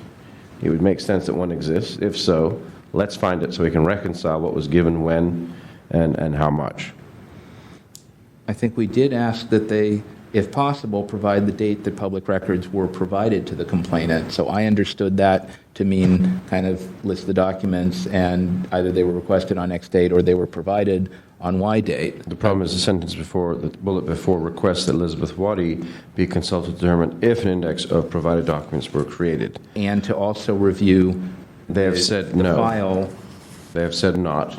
And to review the file in the form of an index of documents provided to the complainant. That was referring to those documents that I just referred to. Yeah, I mean, this is an interesting sidebar to the whole mechanism of fulfilling a voluminous records request. And no, I'm not generally saying that this should be the course. I'm saying specific to this. No, but it's interesting. It's not academically, and maybe that's something that, if over X amount of pages, we recommend city departments put an index, one to cover themselves and two to reconcile what they're doing. I think that's another interesting thing to add to our future agenda items. I think. I mean, it's a good point that Member David brings up. However, that being said, I don't think we're in a position to ask them to create a new document. They have said that such index doesn't exist. I'm satisfied with what they've provided as far as what does exist online. I think the onus, unfortunately, in this case, falls on the complainant to identify specifically what she feels is still missing. And I understand there was some communication about a box number 4 or a box on the 4th floor. That would be very important to get that in a memo to us, documenting exactly what took place. The actual emails, if you have it, would be great. Okay. Just so we can kind of bring closure to this. And an email of that summary would be sufficient of our exchange to your commission? Yeah, the actual emails themselves would be preferable, but or summary and the emails. We're happy to do that. And I think what we were looking for was for you to memorialize what you indicated verbally at the beginning of the hearing, that you did this, you did that, there's a box there, you've got email back and with the attachment, so we can bulk out our file. So we can, So I actually think that this provides us with a good opportunity that we've heard this in EOTC, because I think that this document specifically, we can ask it to be placed into our packet for our next board meeting, our next full task force meeting. And so that therefore, that it will be memorialized and the public will be able to see it. And I think that we can make a recommendation pending that all of these things that we're asking you to do, to send to our administrator along with this, that these cases be, I forget, finalized, whatever, that all the documents have been provided, that it's all been satisfied, and that we can make a recommendation as a subcommittee for the full task force to not take any further action on any of these cases, given that the public has access to this and what you spoke about at the beginning of your talk. Okay, so I'm hearing a possible motion on the floor here. Is there any other discussion or amendments to that? I'm actually very close to that. It may take me another couple of minutes. Bear with me. Sorry to interrupt, but there was one issue that I wanted to bring up, in that one of the complainants the complainant made the same request to several members of the planning department, and it expected a response from each individual member. And I do not know if you want to address that issue or. I do remember that. Yeah. In other words, can they just pass the buck down to the custodian of records or the department head, or are they responsible for fielding that IDR themselves since it was addressed to them? Member Pilpel, would you like to opine? I sometimes am willing to make a broad statement. In this case, I'm not sure that I am, but I think under these circumstances with all of these different players, if a person makes a request, if the requested documents exist, if they're provided to the requester on a timely basis or even late if we find a violation, et cetera, I think they've gotten their documents. Whether, how you get from here to there, if it's direct through the person you asked for or if it goes through 17 different people to get it to you, the issue is about the documents.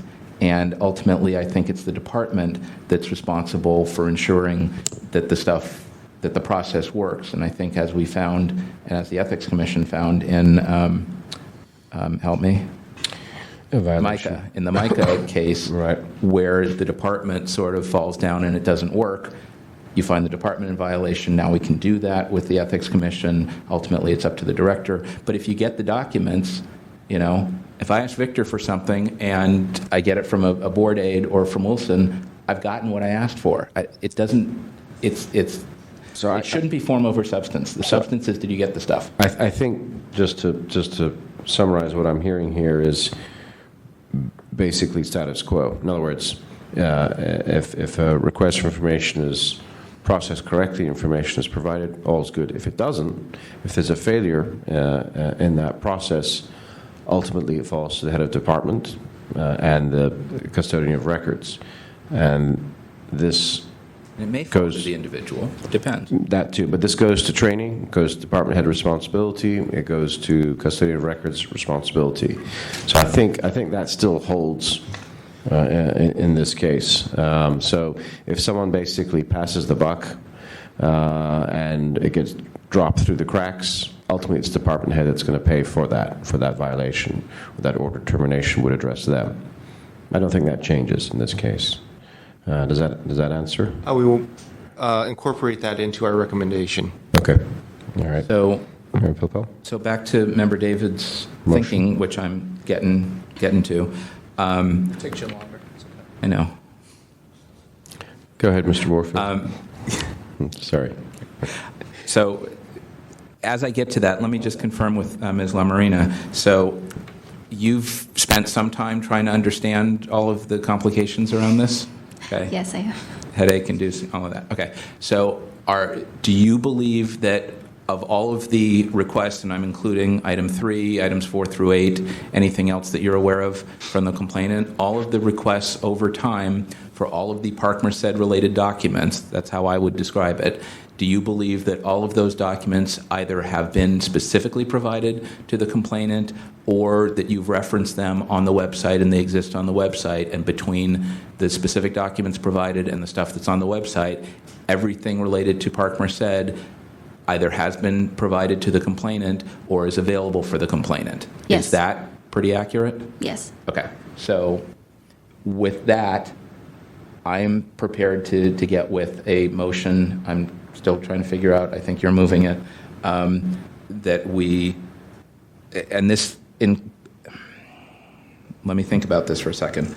11068, we already found a violation, and that's here for our determination as to compliance. 4 through 8, we would need to send to the full task force. So let's break those two. So let's. Although may I opine for a second? Yeah. I actually think it might behoove us to Opine and behoove in the same sense? Yeah, exactly. Well, also item number 3, because I believe that this new document is in reference to item number 3 also. So I think that we need to, go ahead, please. Let me just interrupt you. Yeah. I believe, Christine, this new document is basically just their website printed out, website index.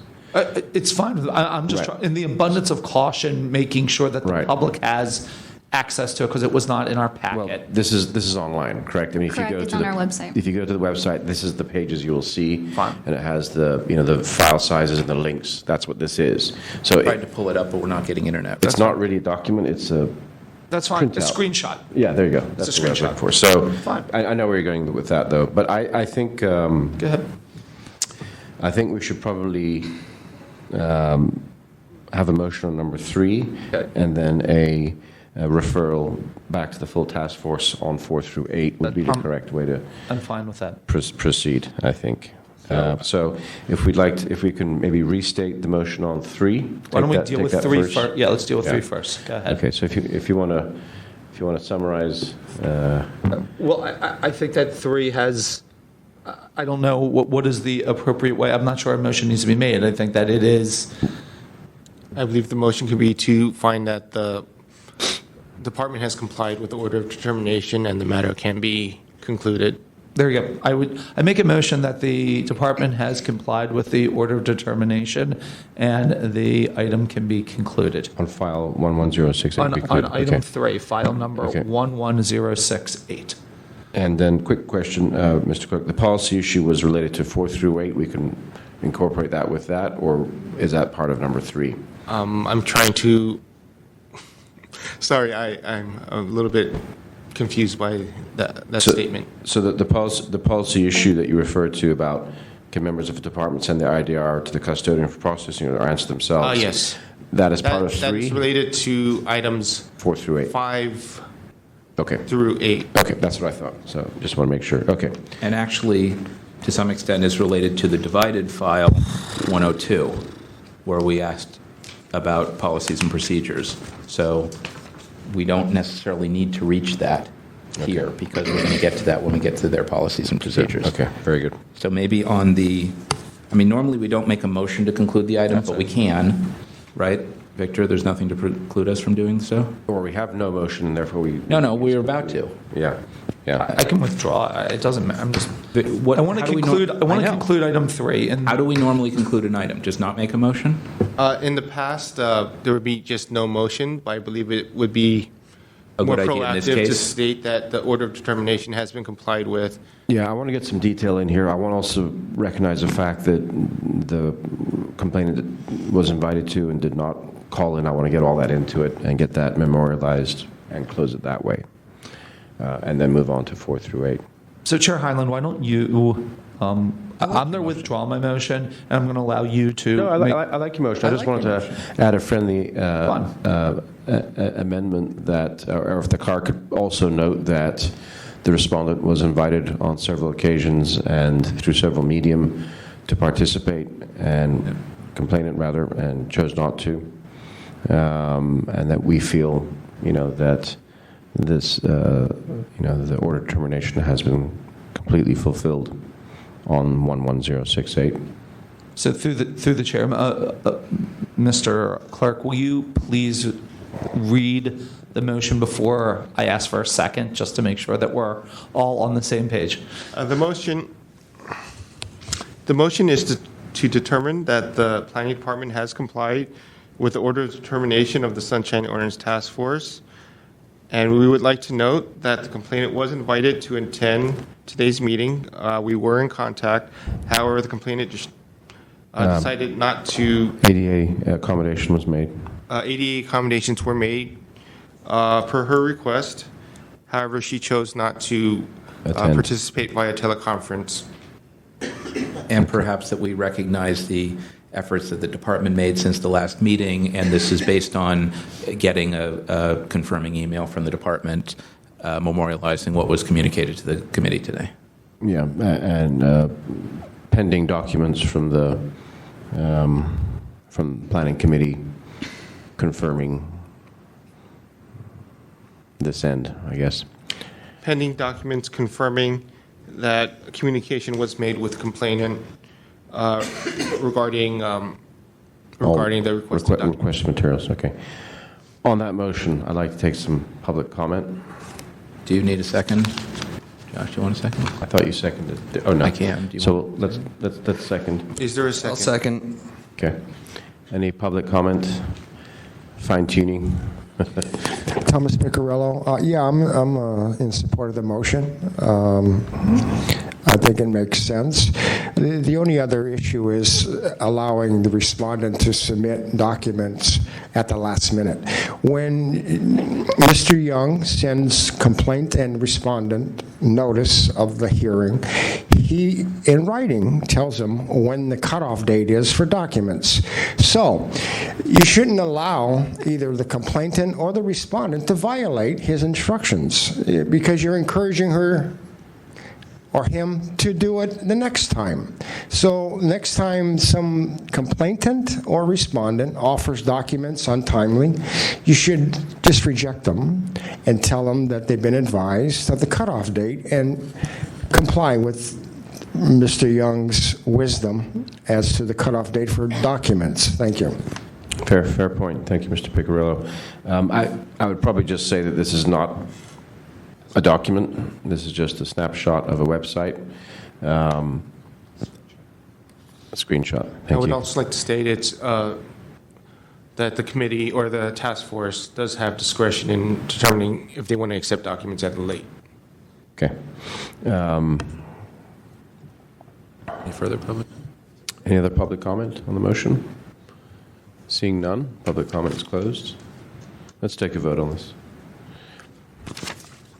On the motion for item number 3, Member Pilpil. Aye. Pilpil, aye. Member David. Aye. David, aye. Member Wolf. Aye. Wolf, aye. Chair Hyland. Aye. Hyland, aye. The motion passes.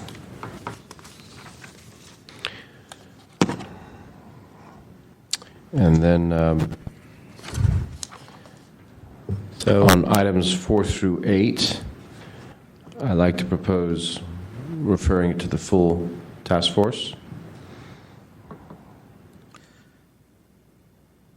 I think we're going to, this may take a moment to work through. I think it's to make a recommendation to the task force to find jurisdiction as to all of them and to find no additional violations, in part based on our work on 11068 and the documents already provided and the website materials. Okay, I like that right there. And just to be clear, when we package this, assuming this passes to the full task force, we would have the benefit of the email from Ms. LaMarina. This would go to the full task force for the February meeting. Victor, we would also include, Victor? We would also include the this as an attachment. Yeah, I'm just trying to think what else, because the specific case files are relatively thin. Yeah, and I think just, harping on Mr. Piccirillo's point, I think we need to, in the minutes of this meeting, memorialize the fact that the planning department verbally told us that they did X, Y, and Z, and we asked them to provide documentation of that. That will need to then go into a document, into the full minutes where we close this case out. I want to see those side by side, as members of the public see that that's what we were acting on. Because absent that, it's all they'd have to hear the minutes of the meeting to know what happened. Does that make sense, Mr. Clark? Yes, we would. The motion just my try at the motion. Okay. The motion is to refer this matter to the Sunshine Ordinance Task Force with the recommendation that the task force find jurisdiction. A, find jurisdiction, and B. A, find jurisdiction. B, find that there was no violation. No further violations. There was no further violation as documents were provided via file number 11068. Pending the provision of emails from the planning department. Pending confirmation of materials provided by planning department. Pending confirmation of receipt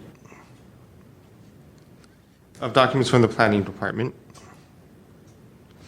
And I'm sorry, not for Victor, but to Ms. LaMarina, in case I wasn't clear earlier, I think what we're asking for is this email from you talking about what you talked about, attaching the emails back and forth, documenting what you did with the fourth floor and the box and blah, blah, blah, but not including any new or any underlying documents for us. You can include this document as an attachment if you want, but I don't think we're looking for any documents about Park Merced. Thank you. Yes, noted. Okay. I would If we like to want them, we know where we can find them, though. restate that portion. Email from the planning department confirming that the planning department exchange of emails with the complainant and document delivery via hand delivery. Mm-hmm.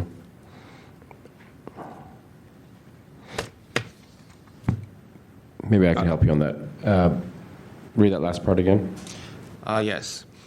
Pending receipt of an email from the planning department regarding the email exchange between the complainant and the respondent regarding the requested documents, and statement that documents were hand-delivered to the complainant. Or maybe, and the availability of documents. Yeah, so let me clean this up for you, Victor. Pending communication from the planning department confirming A, that all documents now online, B, that in addition all documents were delivered by hand, and C, that boxes of hard copies were made available on the fourth floor on X date for further viewing.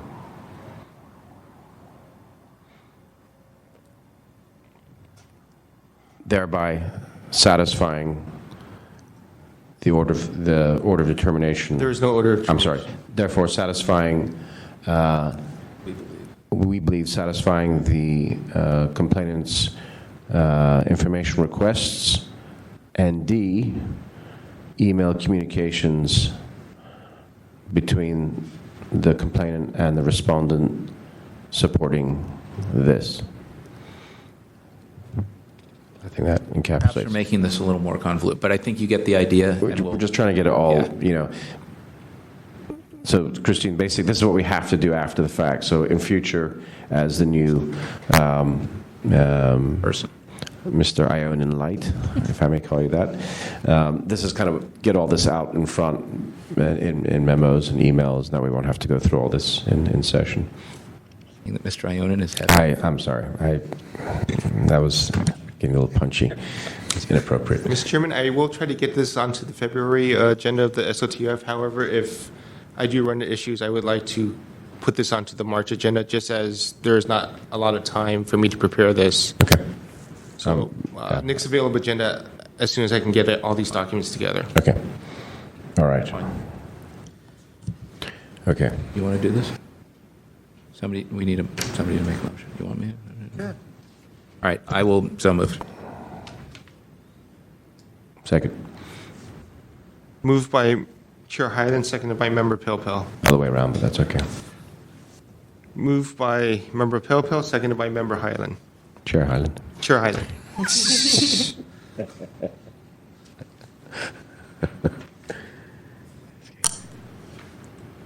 Public comment? Is there any public comment on this motion? Thomas Piccarello. So this motion is for agenda item 4, 5, 6, 7, and 8, correct? Yes. Okay. Yeah, I'm in support of cleaning up anonymous complaints. So the order or the recommendation to the full task force could have simply been the task force has jurisdiction and the planning department has complied with any and all requests made by the complainant, period. Thanks. Why didn't you say that? I'm just kidding. Thank you. Are there any other public comments? Any other public comments? Public comments closed. Yeah, I actually really like Mr. Piccarella's I do too. recommendation. I think that's it's a much simpler, cleaner. cleaner. I just want to make sure that we get the A through D in number To the recommendation. No, I want to get it into number 3, actually, is where I want that to go. And then the recommendation could just be as clean as that. No, do you see what I'm saying? So on item 11068, we had blah, blah, blah, subject to communications from Planning Department A, B, C, and D, because those were verbal and not written. So that should tie that together. And then recommendation to the full committee, 4 through 8. Based on previous item, which we've considered all together. A, we have jurisdiction. B, no further action. Yes, I believe you would like to short form in the recommendation for item 4 through 8. Got it. I think we're all sort of losing with it and losing it at the same time. I think with the motion, I'm happy to defer to you and Victor to wordsmith it. Yes. So is the recommendation will be provided to the chair for review prior to submission to the. Very good. Do we need to vote on this, or can we take this without objection? I think we should vote on it. Yeah? Because it's a recommendation on a substantive. Agreed. Okay. On that motion, Member Pilpil. Aye. Pilpil, aye. Member David. Aye. Member David, aye. Member Wolf. Aye. Wolf, aye. Chair Hyland. Aye. Hyland, aye. The motion passes. Mr. Chair? Yes, I have Mr. two related questions.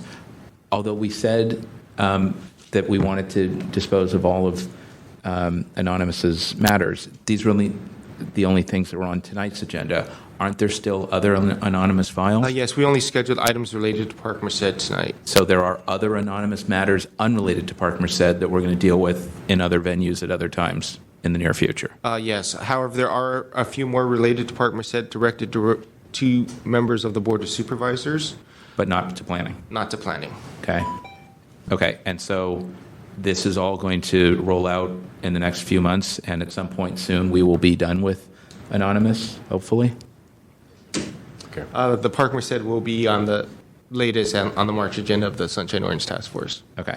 That was my first question. The other is, we're not dealing with it tonight, but I think Ms. Lamarina made reference to it. The other file, the 14102, we divided the file, and we will have a further hearing at this committee about the planning department's policies and procedures related to public records requests, including how you farm it out, how you do a diligent search, how much you document, ID forms, all of that stuff. That's going to happen in the future. That'll be at the discretion of the chair. Okay, but we have not lost that item.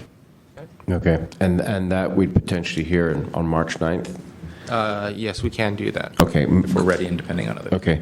And to Christine, perhaps you could send her an advanced email giving the expectations, what we expect back as far as documentation towards that March 9th deadline. I believe they have something prepared already to present.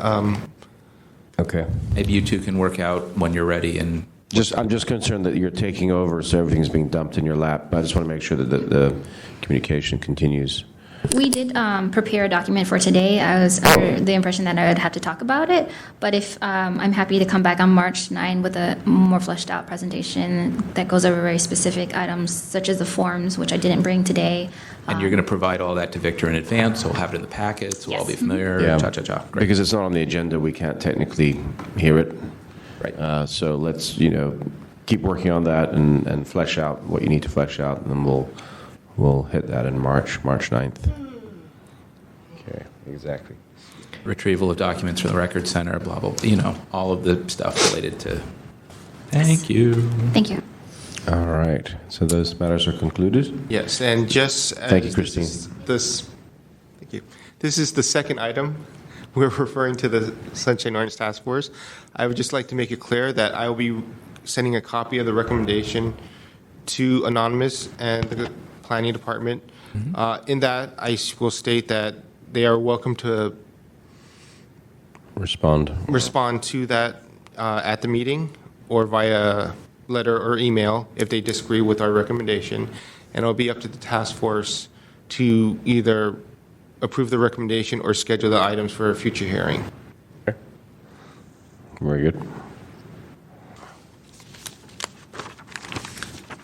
Next on the agenda, item number 2, adoption of the November 10th, 2014 Education Outreach and Training Committee meeting minutes. Member Pilpel has provided some clerical corrections to these minutes. I will so move with the Pilpel edits. Second? Is there any public comment regarding the minutes for November 10th, 2014? I do not see any public comment.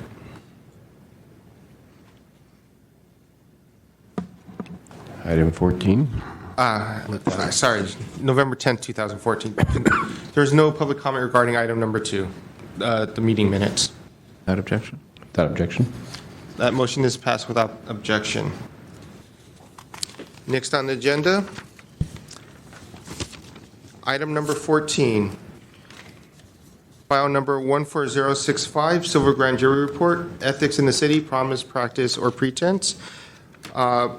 Previously, the Sunshine Orange Task Force made several recommendations regarding the Silver Grand Jury Report. Items on the Grand Jury Report in which the task force recommended needs further analysis, requires a response within 6 months to the judge regarding this matter. And that date is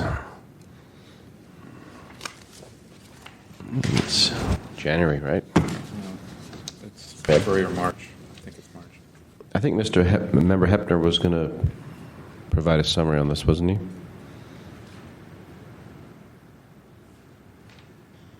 I I believe we remember. were going to invite Member Hepner to appear, but I don't believe anything came of that. Yeah, okay. I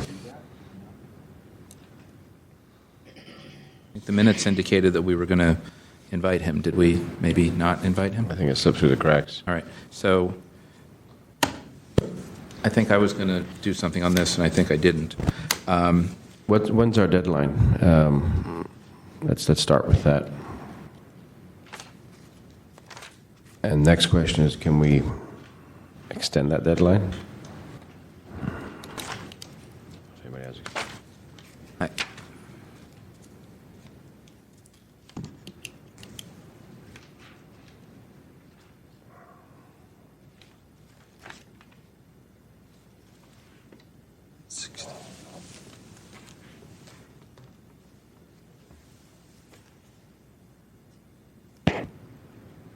While Victor's looking, if I might. Sure. Go ahead. So I think that at the August 26th meeting, we authorized the response to the grand jury. I think it went out the last week in August. 6 months later would be the last week in February. I think I was not at that particular meeting of the full task force. I think the draft that's in our packet at page 452, and I'll ask Victor about this in a moment, I think does not have any new text, but just the prior text where we said needs further analysis. So we can certainly authorize that a draft response be worked on between now and the February meeting for the full task force to authorize, because I think this should come from the full task force. But I think the thing that we need to do now is figure out substantively where we are on these recommendations and what work has been done in the last 4.5 months, and where are we in terms of policy on implementation of these other ideas. And I don't think we've had that policy discussion. I think that's what we sort of need to do now. Mm-hmm. Yeah, because a couple of these, recommendation requires further analysis, and then it says the SOTF through CACA or EOTC, blah, blah, blah. So those are the pieces that we need to flesh out more substantively. Is that what you're saying? Yeah. Okay. It is possible to state that you do not intend to do any further analysis and you will not implement the recommendation. And we will not implement? Yes. Or you have no recommendations. No further analysis has occurred or will occur. Yeah, I seem to remember, I thought we were done with this grand jury. We kind of, at the last... Well, let's be clear. We authorized responses at that August meeting, but those responses that said, we're going to do this, done, and whether we do it or not, we've said that, those responses where we said, we're not going to do it, also done. We don't have to respond further. Those where we said requires further analysis, requires a follow-up letter in 6 months as to what our further thoughts are. That's my understanding of the penal code. That is correct from my And understanding. then our clerk is advising us that if we've analyzed and decided there isn't nothing substantive to add, we can state that as our case also. Sure. When is the 6-month period? End of February, but our next meeting is in March, so this is it. And I Correct. think this has to come from the full task force, which would be a February meeting, Okay, unless so we schedule a special, which I... All right, so I think we need to bear down and look at this real quick and kind of come up with anything, if anything, and get that into our minutes and refer it back to the full, just to satisfy the EOTC portion. So this is starting on page 450 in our packet. Okay. 52. Yeah. So, I believe the first one on the list is recommendation number 11.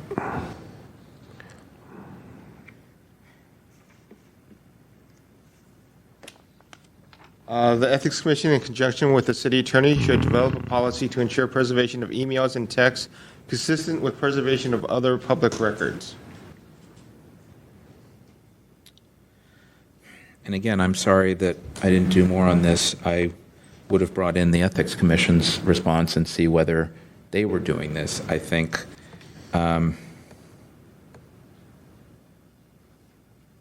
this is definitely something that I think we should be talking about at the full task force and through this committee, but because we've been backed up with cases and we're sort of dealing with case compliance, we haven't had as much time for policy stuff. so if you look at... And we're meeting every other month. Yeah, the bottom 452, the SOTF, through its CACA and EOTC, intends to review these issues in the next 6 months. Okay, so we basically have to speak to that.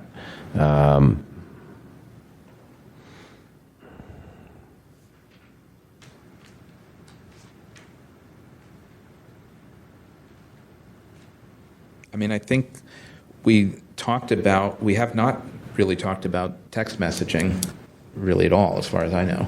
I think are we not...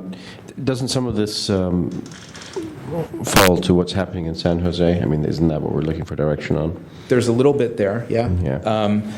But text messaging and use of private account, that was really more about private accounts. Private accounts. Private accounts notwithstanding, I think we heard last week, and I'm still thinking through what that all means, how you practically manage preservation of email and the ability to search for it upon a records request, and what that means in the current business environment for the city. I don't have an answer to that right now, but I think it's as we talked about at last week's hearing, it's not as simple as some would like it to be. Right. Member Wolf? Yeah.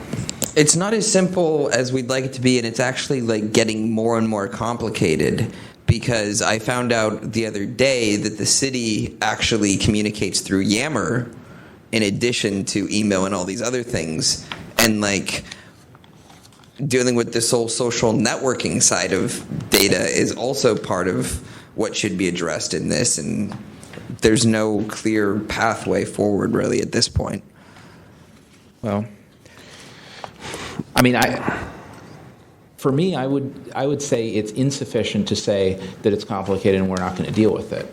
I would rather say it's complicated and we still do intend to deal with it. However, we've been backed up with other things, and that we maybe intend to have a discussion as time permits with the city attorney, with the Department of Technology, with various departments about how they retain and manage their email and text messages currently, and how that might be different going forward in a way to maximize preservation while understanding the practicalities of doing so. Couldn't we use essentially that same format for each of these, that we plan to continue analysis and da-da-da-da-da?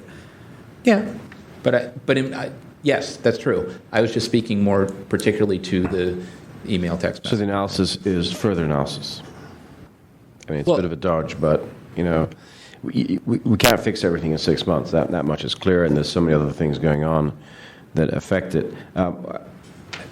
Member David. Yeah, I actually think, one of the issues is that, right, technology and communication evolves at a much more rapid pace than policy does. And law. And I think that is something that I don't know how it's something we certainly should wrestle with, but I don't know how we address that besides acknowledging that is the case. I like exactly what you said. I kind of like that as a sentence. Yeah. One thing I think we at the top of 453, it's noted that the California Government Code versus the City Code, admin code, is not lockstep, and we recommend that it should be. That's at least we could opine on that. And that's already there. I think we already have, but. Yeah. Should be amended. Okay. All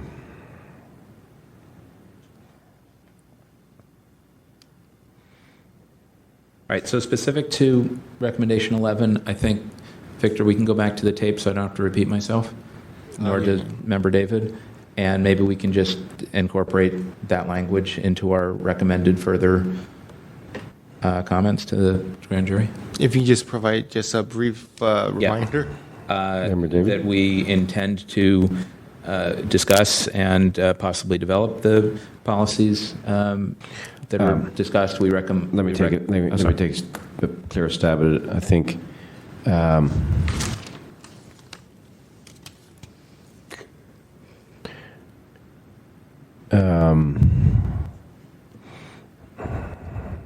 what were the three things? Technology, lawmaking.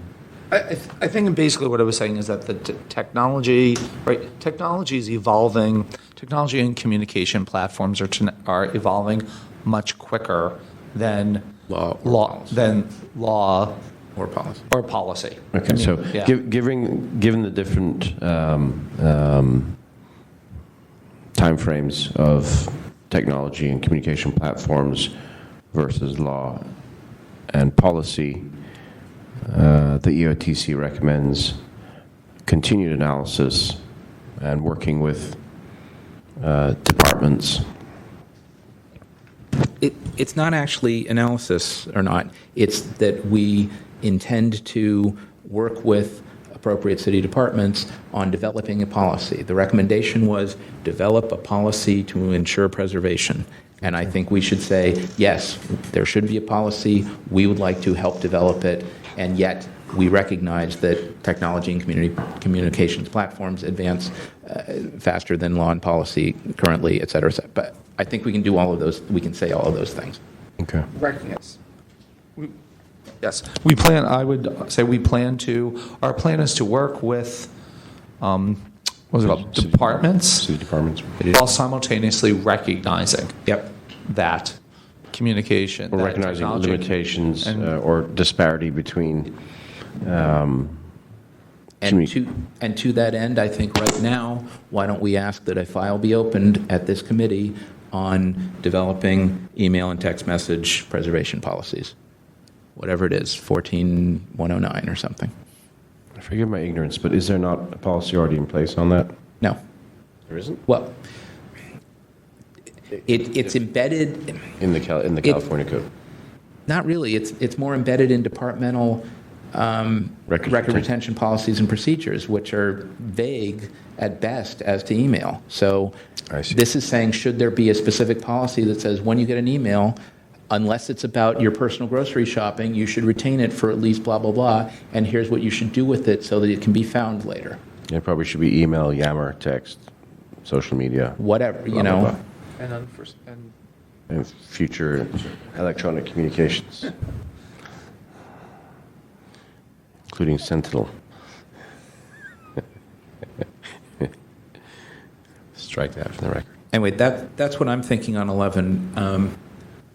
Maybe we should ask for public comment on each of the recommendations. Yeah, let's get some public comment on number 11. Mr. Piccarello, Mr. Pitts, anything to add?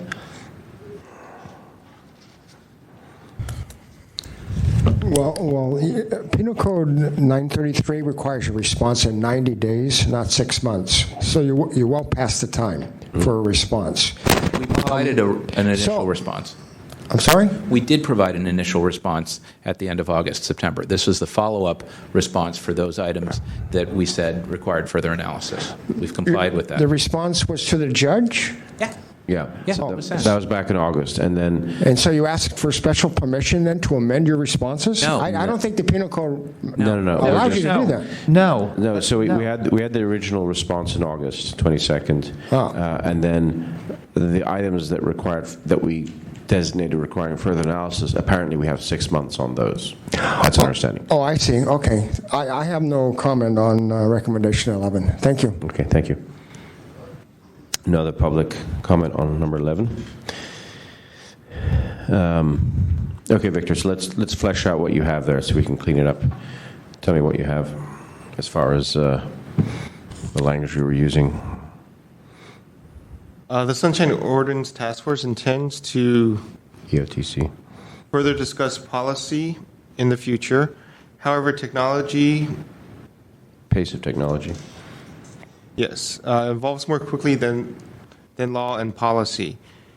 EOTC recommends continuing analysis and working with departments. And then member Pilpel's language about an And actual... then we shall open a file There you go. regarding emails, text, Regarding Information of email and regarding retention of all electronic communications. How's that? retention of, what was that? All electronic communications. Retention of electronic communication. And you can put in parentheses if you want email, text, social media, etc. Or Yes. and future formats, maybe. Sure. I mean, I think I was suggesting that as direction to Victor to open a file, and I think what we include in here is that we intend to develop it. I don't know that we need to say specifically that we're opening a file. Yeah, I mean, we're basically referring this all back to the full task force for this is And our... again, I'm willing Yeah. to wordsmith this and clean it up, but I think this is conveying the sentiment from the committee. Okay. And I got a feeling that template will probably serve for a lot of the other items as well. Okay. So moving on to number 12. Item recommendation 12, the jury recommends that the Ethics Commission and Sunshine Ordinance Task Force review department websites for compliance and notify non-compliant departments to immediately post their source of outside funding or face a show cause hearing before the Ethics Commission on why the information has not been posted. The Sunshine Ordinance Task Force, through its Compliance and Amendments Committee and/or its Education, Outreach, and Training Committee, shall review the website of each city agency, board, commission, and department for compliance, and shall develop a model for content requirements by Sunshine Ordinance Section 67.29-6. Maybe we should recommend that this is a work in progress. I'm guessing, Member Pilpel, that we haven't done anything towards this model. No, I think we haven't. I think a couple of things. They were specifically recommending review of websites for the sources of outside funding thing. That's like the Friends of stuff and the Friends of the Library and all that. I think that's something specifically that we can prepare, and I think I was going to, and then I didn't.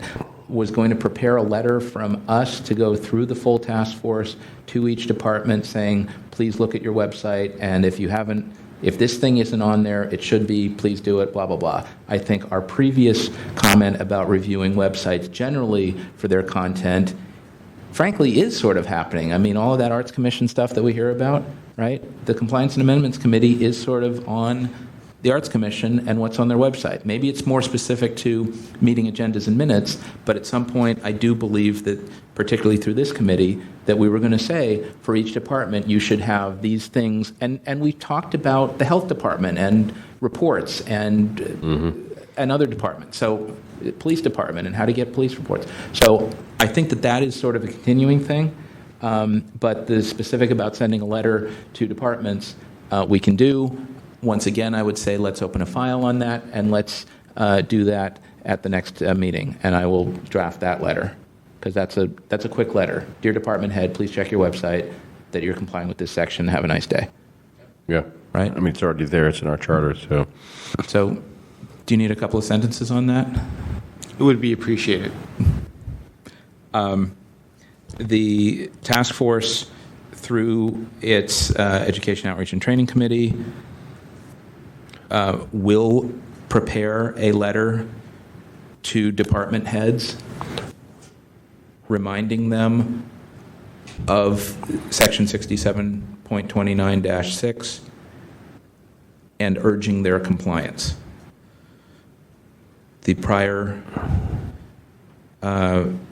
responses from the task force are still underway. What was that last part? The prior responses from the task force are still work underway. As to the work in progress. with regard to the content of websites generally. Okay, I think that last sentence is confusing. Yeah, that's true. I think what you said at the beginning was Okay, just fine. Then just the first sentence, and if we need to futz with that, we will. And if we're already saying that we're going to send a letter, then we can strike out that middle second sentence. This said the SOTVs might have limited resources because we're only. That's that thing here. This yeah. is what we've already said, so we don't need to repeat that. Right, exactly. Yeah. So the further analysis is we're going to send a letter to remind them. Done. Okay. Yeah. Got it? Yes. Okay. Is there any public comment on that response?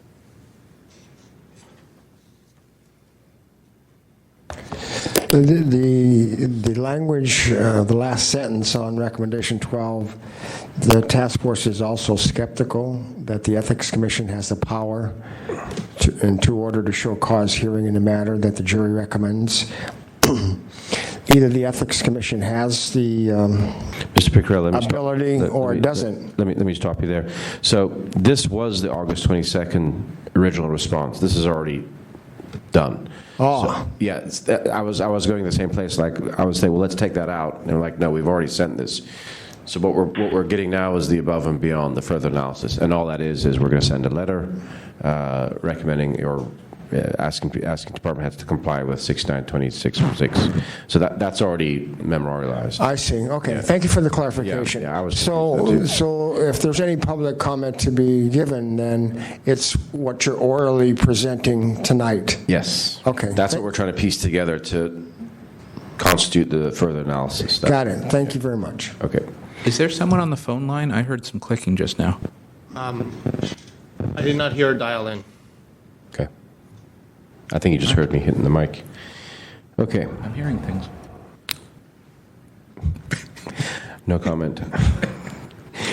Recommendation 17B, the city attorney and the Ethics Commission ensure that those officials subject to the calendar requirements and their administrative staff be trained on the law's requirement. I believe this is regarding calendar requirements for various officials. I believe the next item on the agenda also references that. A draft piece of legislation has been drafted by the city attorney's office regarding calendar requirements of certain officials. There has been discussion at the Compliance and Amendments Committee concerning this. However, additional discussion is still taking place regarding this. Okay, so could we just say simply see file 14065? I think that. 14073? No, I don't think so, because I think we need to be specific.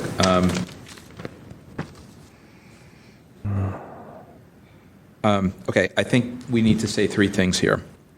One, that as part of our communication that was referenced in item 12, or recommendation 12, that we will include in that a reminder also about the calendar requirement and that appropriate training occur on the existing calendar requirement. Second is that we are reviewing a possible amendment to the ordinance to extend the calendar requirement to members of the Board of Supervisors. And third, that we take our responsibility for involvement in training seriously, and that we will review the training materials that the city attorney provides. And again, we're going to open up a file on that one, right? and look at how they're training department heads and members of boards and commissions relative to their responsibilities generally. How about this? I like 1 and 2, what he said. Number 3 could be, we take a more active part in other departments' training vis-a-vis this matter. I would say both other departments and the biennial training that the city attorney provides, where Agreed. we're specifically, where it says shall be done in consultation with the task force. Agreed. Okay. So number 3 would be take a more active part in the city department training and the city attorneys. Is it biannual? Yep. Or annual, whatever, in their training required under the ordinance. Their SOTF annual training presentations. Sure. I think it's every 2 years. You know what we're referring to, Victor, right? Yes. Okay. All right. Any public comment on 17B? Yes, I am aware of agenda item 15 regarding calendars for supervisors, and I am in favor of that. But you opened the door regarding that on item 14, so I'm going to respond to that. As you know, the Sunshine Ordinance was voter initiative, was enacted by voters. I don't see how you can amend calendars by supervisory vote. But if the city attorney advised you of that, you run the risk of that being challenged. Having said that, I'm going to defer and go watch the second half of Oregon, Ohio State, and I thank you for all being here and your wisdom regarding all these agenda items. Thank you. Okay, thanks for your participation. Seeing no other public comment? Regarding recommendation 20A, the mayor's office should establish a blue ribbon committee of experts and stakeholders in open government, sunshine, and transparency, including former Sunshine Orange Task Force members. Ooh, I like that part. Should review and update the ordinance as necessary. Well, except that it has to go back to the voters. I think this one is actually more CAC than us.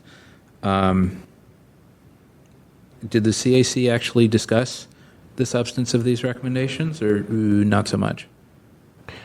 And we're kind of saying that we are already that body, aren't we? No, I'm asking Victor. The Clients Amendments Committee has not reviewed these. All right, so maybe we'll just do that at the full task force. So we're just saying that we think this is CAC? Well, that's what I'm saying, but I think we may need to provide something as a placeholder on their behalf here. Yeah. SOTF should CAC in the next 6 months initiate a new review of the ordinance to well, we already have an ongoing document, don't we, Victor, of upgrades or wish lists for changes to the ordinance? Don't we have something in a work in progress? I'm not aware of that myself. I believe it has been done in the past, but maybe I'm using the wrong term, but things of maybe at the policy level, you know what I'm referring to. There was a document that got very close, not with my support, but got very close, I think, in 2008, that was like a 100-page update to the ordinance. Mm-hmm. And no, I'm referring to something the last year. More recent? Yeah, more recent. I don't think we've kept a log of like tweaks that. I thought not to the ordinance itself. No, just to the policies, bylaws, and procedures, yeah. And procedures. Okay, so not the actual ordinance. All right. I don't disagree that it's time to. It's been 20 years. Or close to. But I'm not sure. But I'm pretty sure that the mayor's office should not establish a blue ribbon committee of experts to review the matter. So maybe our position should be, well, that's the problem. I mean, if you put it... I think we can say there should not be a blue ribbon committee established by the mayor's office to do this. The task force is perfectly capable of recommending amendments to the ordinance, and that we note that it's been almost 20 years, and it's probably time to update it both in terms of procedures, substance, and technology. Hold on one second, Member Wolf. So I think what we're saying is that we believe that the task, one of the functions of the task force is from time to time to review the ordinance as was mandated by the vote. Yes. It's in our charter. It's been 20 years. We believe that time has come. We agree that we should do the work to bring these. Where would we bring these changes to? We would bring them to the Board of Supervisors. They have the ability to put it on the ballot. Okay. And we believe the onus falls on us as the standing task force to bring these recommendations to the Board of Supervisors. Member Wolf? I'm just a little unclear what adding that language instead of leading the way it is right now and saying no further analysis. Like, I feel like it's already fairly well wrapped up in the language that's right in front of us. The problem is that, for whatever reason, that it said requires further analysis. And anything where we said requires further analysis, we need to provide some more verbiage. Can't we just say no further analysis has been conducted or will be conducted or whatever Victor said earlier? It is a possibility. You can just... We can say that we're not going to implement, but or either that we're going to implement or that we're not going to implement, but I don't think we can say at this point that although we said it requires further analysis, that we're not doing that. I think that... Can we not say this? Can we not just say that we plan in the due course of time to agendize this item before the full task force? I mean, basically just we're going to say, yes, we're going to do it, rather than we're not going to do it, or we're going to, for analysis. Okay. I mean, that would be at least more proactive, more positive, and show that we're taking the bull by the horns and not letting a blue ribbon committee run behind us and do it, or open that door. And I guess I take some personal offense at the suggestion that the mayor's office should somehow run this, who doesn't participate in the task force and whatever. I guess I'm somewhat reluctant to say that the full task force is going to take this on yet, because if it goes to committee, I'm telling you that thing that culminated in the 2008 version required many long meetings, special meetings of the full task force to discuss speaker cards and 3-day notice and all kinds of crazy things that ultimately didn't happen. If you want to get into that, you're suggesting a huge time commitment that I'm not sure that is realistic right now, given our backlog. I think this is something that is a core function of the Compliance and Amendments Committee, and just as training is very much this committee, amendments are absolutely Compliance's role, and they should start on that and figure out where it goes. Yeah. Okay, how about this then? This is straight out of... Yes, but I'm not disagreeing with you. Yes, Prime Minister show, which I love in England. So the further analysis is that the SOTF or its subcommittees will, in the fullness of time, well, the expression means absolutely nothing, will, in the fullness of time, continue to review, as they have been doing,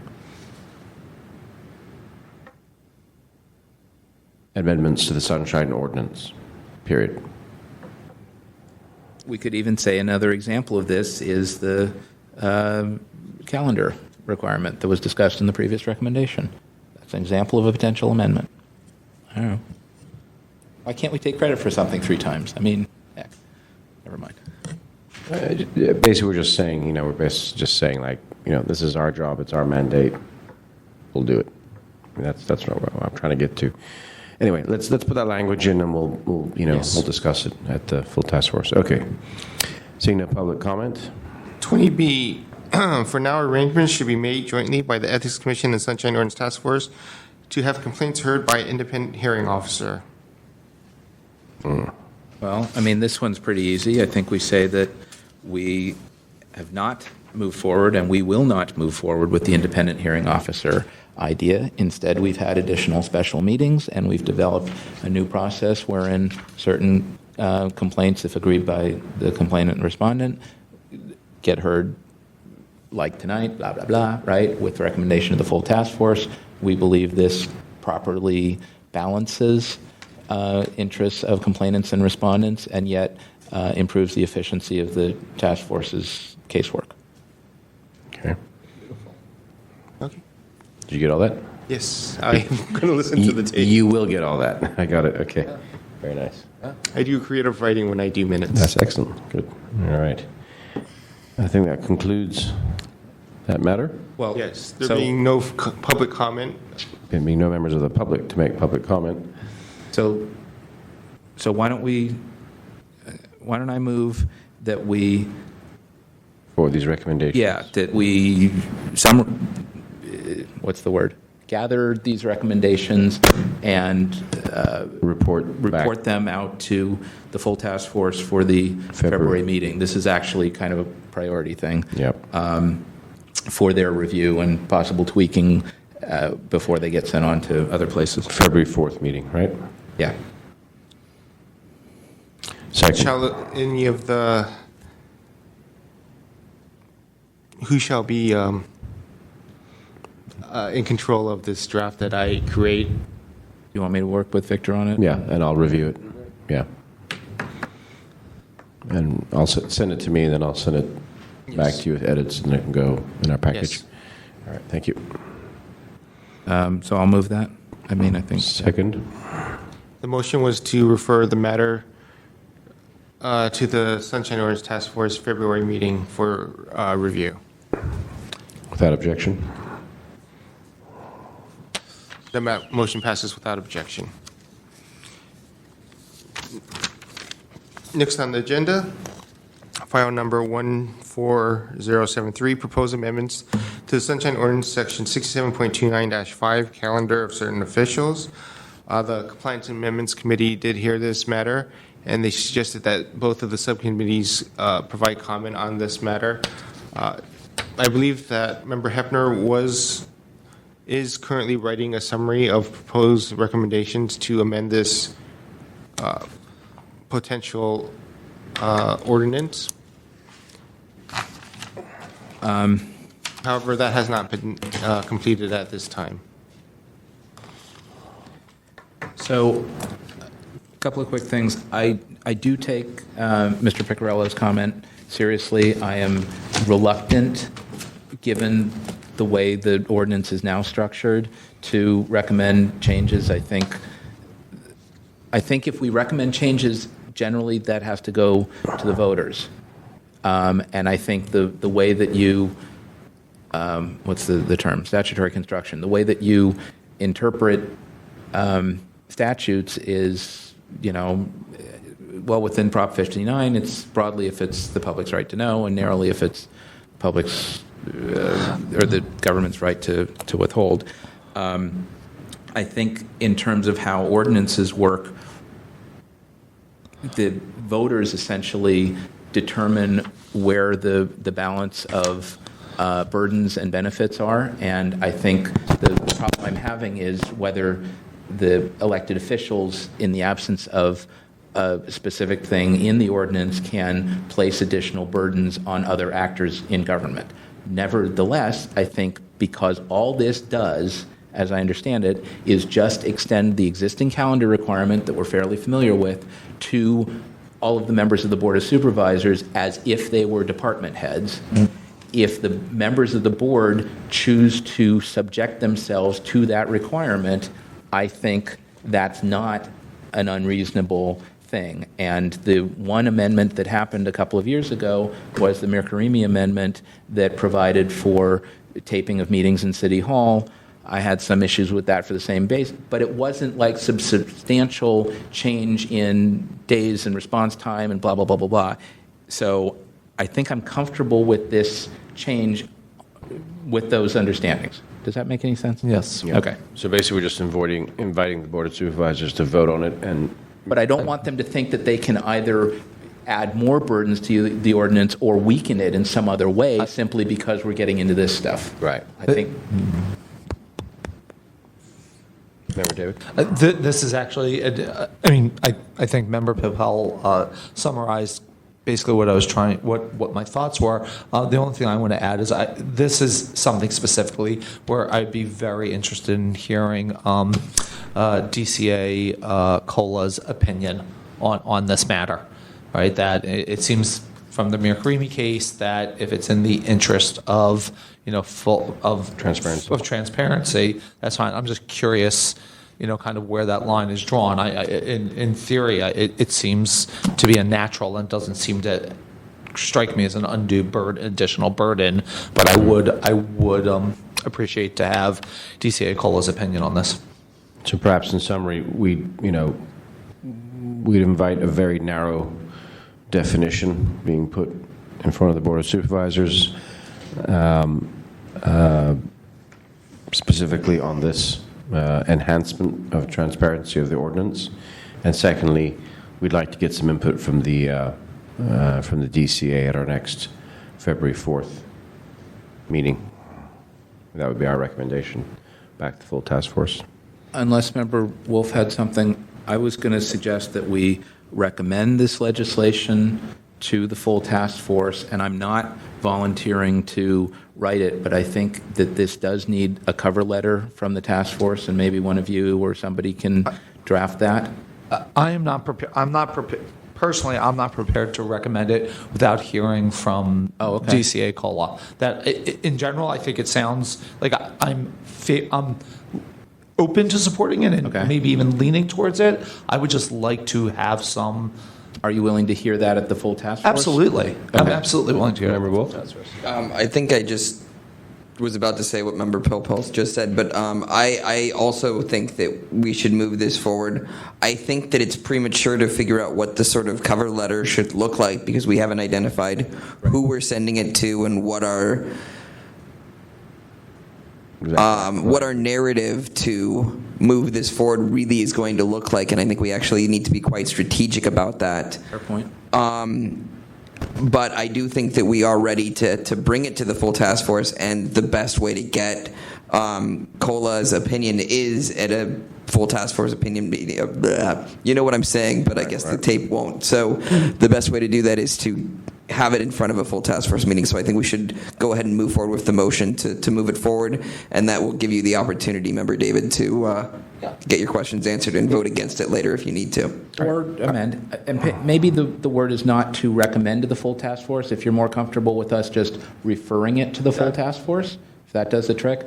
And I guess what I'm thinking on the cover letter is, although it could be further customized depending on the author and all of that, I think it does need to have some verbiage about A, why we think this is a good idea, and B, why we think this doesn't violate all kinds of bad things in terms of amending the ordinance, but that it's narrowly tailored to deal with a thing from the grand jury, et cetera. I think someone can write that in the absence of other things, and I think that's important. I believe to be that Member Hepner was in the process of See, there you go. Writing this. Good. Okay. The problem with this issue is that it's before two committees at the same time. He has not completed that review at this time. There was a recommendation for compliance, and Where is it I sitting can at send compliance? a copy of this audio to him so that he can include the comments of this committee also into his Is it still letter. sitting in compliance as well or not? It's still in compliance. And Yes. when do they next meet? Next month. After February 4th. Yes. We could still ask the question. Yeah, Sorry. we can still. we can- yeah. I'm sorry, through the chair. We can still certainly ask the question of DCA COLA. Like, Sure. this is an issue that is being discussed in committee. So perhaps you could forward the audio to Member Hepner, tell him that we'd like to discuss it as an agenda item on February 4th to further inform his. Can we also make a request of DCA COLA to write an opinion? Prepare some analysis on this. Yeah, would that be good. appropriate? And just to What conclude. would that opinion include? Just this is just my question. Is it legal for us to do this I believe you're talking about amend the Sunshine Ordinance? without going back to the voters? There is a very specific list of issues that we can go back and amend. There's supposed to be minor improvements. However, So if you once can just again, recount that. Does the recommendation to for all supervisors, basically the way it's written, right? I mean, it's written pretty clearly. Remember, David, here. keep in mind that we're not doing anything. We're recommending that the Board of Supervisors amend it. Agreed. Right. Right, but I would like to, I know what you're saying. You want to make I don't sure want to that it's- recommend something that Is the beyond the the DC, scope. that the district. That is not The unrecommendable. city attorney is saying, Yeah. that's actually beyond, Okay. yeah. I'm not sure that we don't want to just move forward with this without DCA Cola's opinion for that reason, actually. Good point. So we're going to, I just want to point out, so we're going to, none of us are attorneys, none of us are experts on the city charter, and we're going to put forward our opinion about something that's very specifically charter. Hold on. No, we're just going to notice this for the next full task force meeting. That's all we're doing at this point. That's fine, and which I Right. said before is that I'm happy to. Yeah, but it wouldn't hurt to. I mean, DCA Cola will see this on the agenda. Mm-hmm. He should de facto do some analysis, be prepared for questions on it. Anyway, we can certainly, through the clerk, say that the EOTC is particularly interested in his opinion, to give him a heads up to prepare something, and whether we regard it or disregard it is up to us, as it is in all cases. Yeah, I mean, absolutely. My only thought on this, and I don't know whether this has ever gone into play in reality, is that if we have DCA Cola put a statement together in writing saying that we can do it, Opinion. and then we have whoever is the city, and then let's say supervisor, pick any supervisor, introduces it, and then now it's been introduced, and then say Supervisor Y, who didn't introduce it, asked for the city attorney's opinion on it.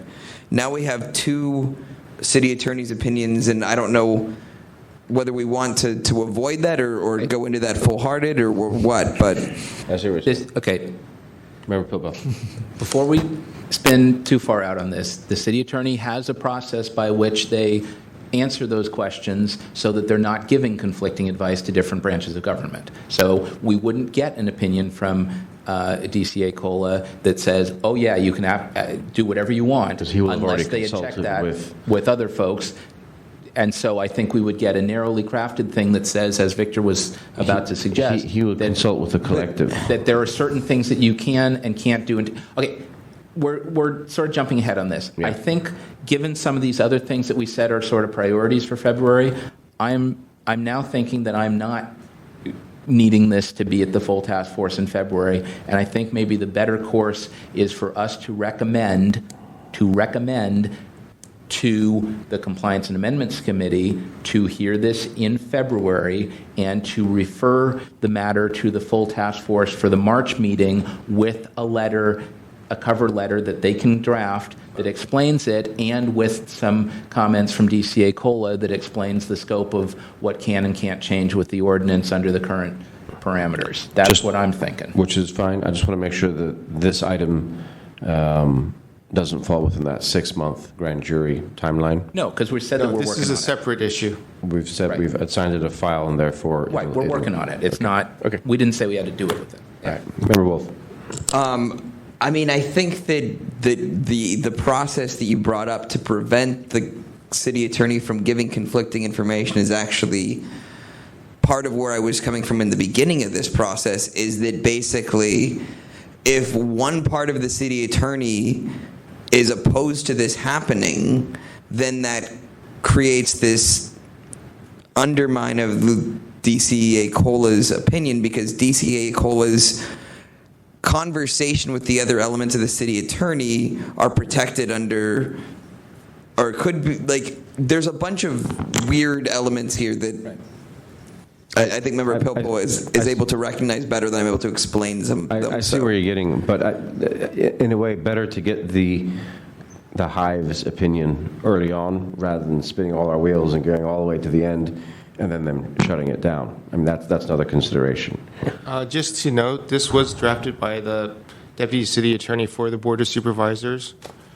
This was forwarded by DCA Cola to John Givner, who represents the Board of Supervisors, as he is the resident expert on these issues. Yeah, so What was this? Yes, this was drafted by John Givner.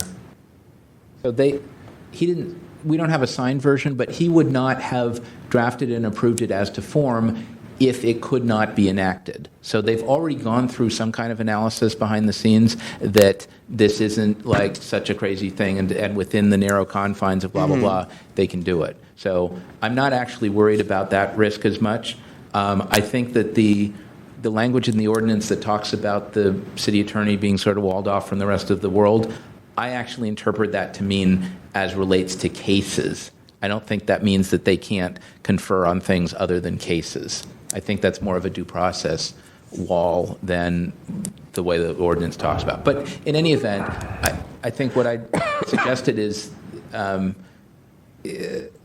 such that it doesn't really need to get back to the full task force for February. I think we're Okay, jammed moving up. on. I think we have that on the tape, correct? Remember, Mr. Clerk? Yes, we will refer this to the Compliance Amendments Committee, and I believe a discussion with everybody in the room at the full task force would be more productive Yeah. at this time. But good discussion, Member Wolf. That was interesting. And I will angle. forward this Do we need a audio motion on to this? Member Hepner. Member Hepner for his review, and so he can consolidate it into his. Okay. Can we do this without objection, or do we need any Need a action? motion or not? If we can have a motion to refer this to the Compliance Amendments Committee. Because this file should really stay with them, not be on our. It's actually already with them. We really don't need. Okay. So If we can just continue this to the college chair and. could we recommend that compliance Run with it. can complete their review and recommend it to, or refer it back to the full task force for March? Because I don't want this to just sit in compliance either. I think if we say we're doing it, we got to do it. And if they need to draft a cover letter and ask for advice or whatever they need to do, they should do that. I don't think it's I don't think it is the education and outreach To put dates on it. to tell compliance when I think if we want to, as a full task force, have a conversation about when that should be done, I think that's fine. But I think language should just be, we acknowledge that CACA is working on this, and we defer to their direction. Member Wolf? Why don't we put the language that we would like to see it in the March full task force meeting, and basically implicitly suggest to the CAC, whatever acronym we're supposed to use now, not that it's changed, but whatever acronym I'm not remembering, that that we imply that they do it at their next meeting, but without directing them, just by setting up the scheduling as such. So why don't we just say something like, we defer, we defer to the CACA, continue to run with this case. We hope that it's on their agenda in the February meeting, and we'd love to talk about it in the March full task force, March 9th full task force, to keep the momentum going, something like that. March 4th, whatever it I think it's the 9th, would be our next meeting. March 9th. Oh, yeah, you're right, 4th. Can we do that without a motion, that we're just conveying sentiments? I can refer that. I can inform the CAC of those sentiments. Yeah, okay. Friendly sentiments. Okay. And I will also forward them a copy of the audio of this section of the meeting. Without objection. So moved.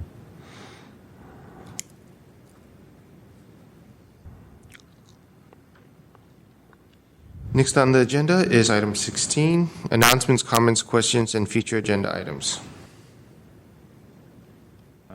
I think we've already covered a couple of future agenda items. We did. Member Pilpel?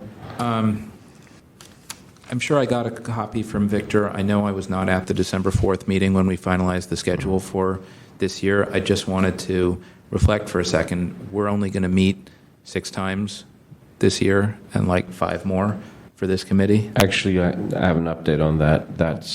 That may change. Oh, good. So we're getting very close to being caught up on the full backlog, and maybe towards the middle of the year, we may go back to our previous schedule. That's from... Just to know, part of the reason for this bi-monthly was staffing limitations. So if we do go back to a different schedule, some other committee will need to or we'll have to fight for more resources. Okay. Yes. That's another thing to think about, but yeah. Yes, that was part of the discussion and the reason why we are on bi-monthly. Okay. And maybe one other way to address that is to move the meeting back to 3 o'clock like we had, or some other, but that may cause scheduling problems. All right, anyway, we can get to that later on in the year. Okay. I just wanted to reserve the idea of us going back to meeting monthly, because I think that these sort of 3-hour talk fests Yeah. with a long agenda doesn't necessarily lead to the best decisions. They're good decisions because we're good people, but... Understood. Yeah. Mr. Clerk, you had something you wanted to mention about Mr. Mooney's case? I think we've got him scheduled for... I believe there was a March case 9th. by Mr. Mooney at the last meeting in which we continued it to allow the assessor to continue working on the... Assessor and port staff? Yeah. Yes. I think However, this brings up a case of the committee is requesting information from the complainant, however, he does not wish to attend the meetings. And so the committee will need to make a decision at some point as to, or to adjudicate it somehow without the complainant present. And that's a policy issue that we need to discuss. Yes. As to whether we can do that.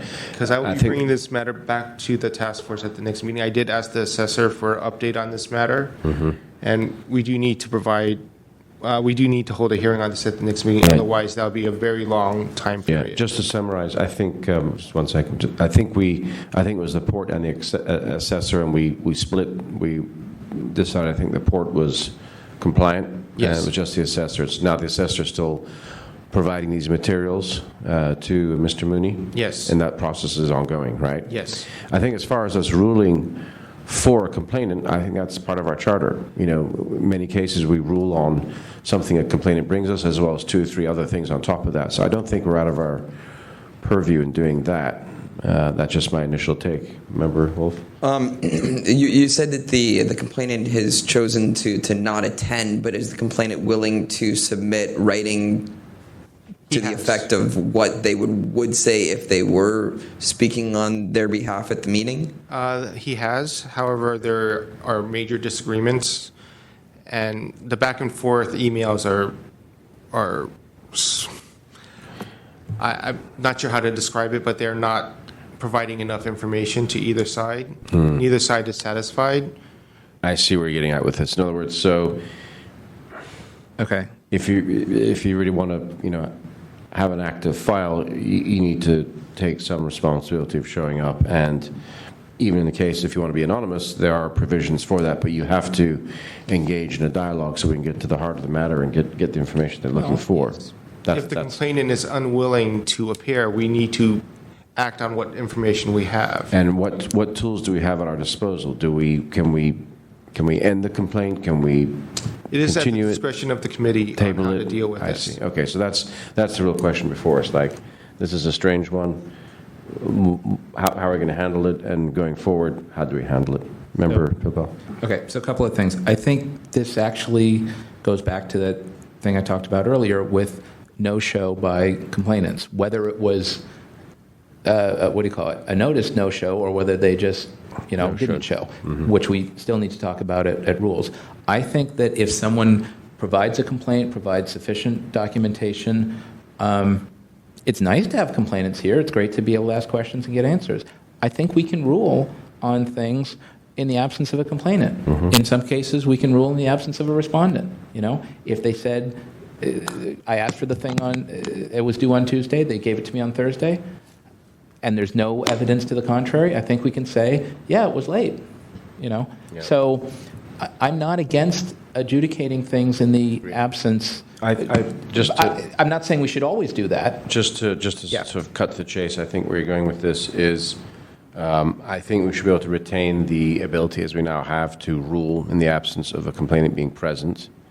However, we recommend that rules consider adding language to the no-show issue. What that means and what it does. A parentheses or rather a subparagraph to the effect of the committee or the full task force should also have the ability to terminate a file if it's deemed that the complainant is not aiding in resolution of that complaint. Yeah, we have lots of options, and I don't want to close out those options. Right. Let me just ask, though, because I don't have the complaint log in front of me, there were two, do you have the complaint log? I do not have that before me. Okay. There were two complaints from Mr. Mooney. Yes. The port one, we heard in... It was a combination assessor port, and then there was one solely against the assessor. Okay. I forget when, but we heard them both at committee, I think, not at the full task Yes, we force. heard it in this. Okay. And I think the port one, we said we don't see anything there, and we took no action, and that was the end of that. Yes. The Separate. assessor one, Yeah. what was the last? There was two parts for the assessor. One was concerning public records. The other one was concerning the index of records. The index? Which they do not have online yet. And they're working on that? Yes. And did we leave that hanging so that we could deal We with left that? it hanging so that we could follow up on it and Okay. keep it open until they comply with. And the index other records. part of it, what did we do? That is still pending compliance. It was at, it wasn't at this committee, it was at compliance. No, it It was at complaints committee, and it was brought down to EOTC since So it's here. Yes. Okay, So both of those are pending for final resolution on March 9th. And Yes. the assessor has until then to provide documentation that they've satisfied both counts. Yes. Oh, okay, so it's, It's Okay, still- 'cause I still was a gonna work s- in progress, yeah. okay, because I And was going I to say, if we believe- need to elevate that to the full task force, how do we do that mechanically? It would be the simple recommendation. At this time, all of the recommendations have been to close files. Yeah. However, the next step would be, my suggestion is at the next meeting, if they do not comply, That then we we recommend that we find violation, send it to the full Escalate it. task I got force it. that Okay. the, So bottom line is that this Mooney thing will be before this committee in 2 months? Yes. That's it? Yes. And But the takeaway is to get the Rules Committee to add this exigency as a Part of that whole thing as part of that yeah. whole complainant no-show issue, subparagraph. we can't adjudicate without the complainant present, basically. Yeah, well, we already can, but we also to remind people. But we should also Rules for no-show. rules for no-show. So under that, sub-paragraph, whatever, it should be that, if a complainant, doesn't want to show up, won't give us information, to bring this matter to resolution, that we can also, terminate that file. That's. In this particular case, I believe there's an ADA concern in that he cannot respond to questions easily. So he prefers to do everything via writing. Okay. And that's fine too, but if his emails are not helpful, or if he's not responding to. Yes. It's whoever, it's not necessarily him. So. And I believe the request was very, very large and comprehensive, as in Public Works that we just heard, that Yeah, yeah. it is taking them a long time to accumulate all the documents. Yeah, that was the thing about subtenants at AT&T Park or something. Yeah. Okay. Are we good otherwise? Yes. Any other items, discussions? I mean, I don't know whether this is the right committee to look at, but I do think that the news of Yammer, the city using Yammer, is something that we need to explore. Because I don't know whether anyone's heard of someone filing a public records request and getting a Yammer correspondence, but there's a whole private social network that the city is a member of, and there's a wide variety of information that's potentially exchanged on there. And Yammer out of the box does not actually meet records requirements, and so there's a secondary module that you have to buy in order to meet those requirements for like a publicly traded company. So I don't know what our contract even is with Yammer. When you say the city, do you mean some city department body is officially condoning it, or members of the city's department? The city itself, like the city's IT department, has some sort of relationship with Yammer. The whole city is clued in. They can log in with their email addresses to get into Yammer, apparently. Apparently most of them don't know it exists, but it is there, and it's something that we should be mindful of. I am good with opening a file on that. That actually sort of reminds, I don't want to discuss it any further now, but I think we should have a discussion about social media and how the city uses it and how that implicates records retention and blah, blah, blah. You're absolutely right. There's two conversations there, Member Popo. There's public-facing social media, and then intranet social media. So we have to look at them both. We can do it in one file probably, but there are two issues. That's fine. And it may expand to more, but if we start with that. I think what would be useful, perhaps, is Member Wolf, if you want to, I guess what the mechanism would be to suggest this as a future agenda item, send it to the clerk, and the clerk can present that at the next full SOTF. Because I think it ties nicely into the whole records retention. When we just say email, we should really be adding all this other stuff and maybe a clause for and. I actually think it's quite different from email, because I think email is something that you sort of own and control, and social media is somebody else's. Well, ultimately, it's all electronic communication, right? But yeah, but it's a new chapter in public records that was not possible to write when the Sunshine Ordinance was passed, and that's one of the main reasons we need a new Sunshine Ordinance. Right, and I think if you take a stab at, the different parts that should be discussed and present that to the clerk, you can notice us. What would the mechanism be? I think we can do it right here, right now. We can say that we will open a file on Yammer and social media and its implications to public records. And that Member Wolf is the lead person on that for the moment. I'm fine with that. Sounds good to me. And I think from our earlier discussions, I think we are opening a file on the letter to department heads that we talked about earlier. And we still have the planning department thing. So we've got lots of open files here. More hearings to come. Very good. Anything else? That completes the agenda. Member David, give the honor. There we go.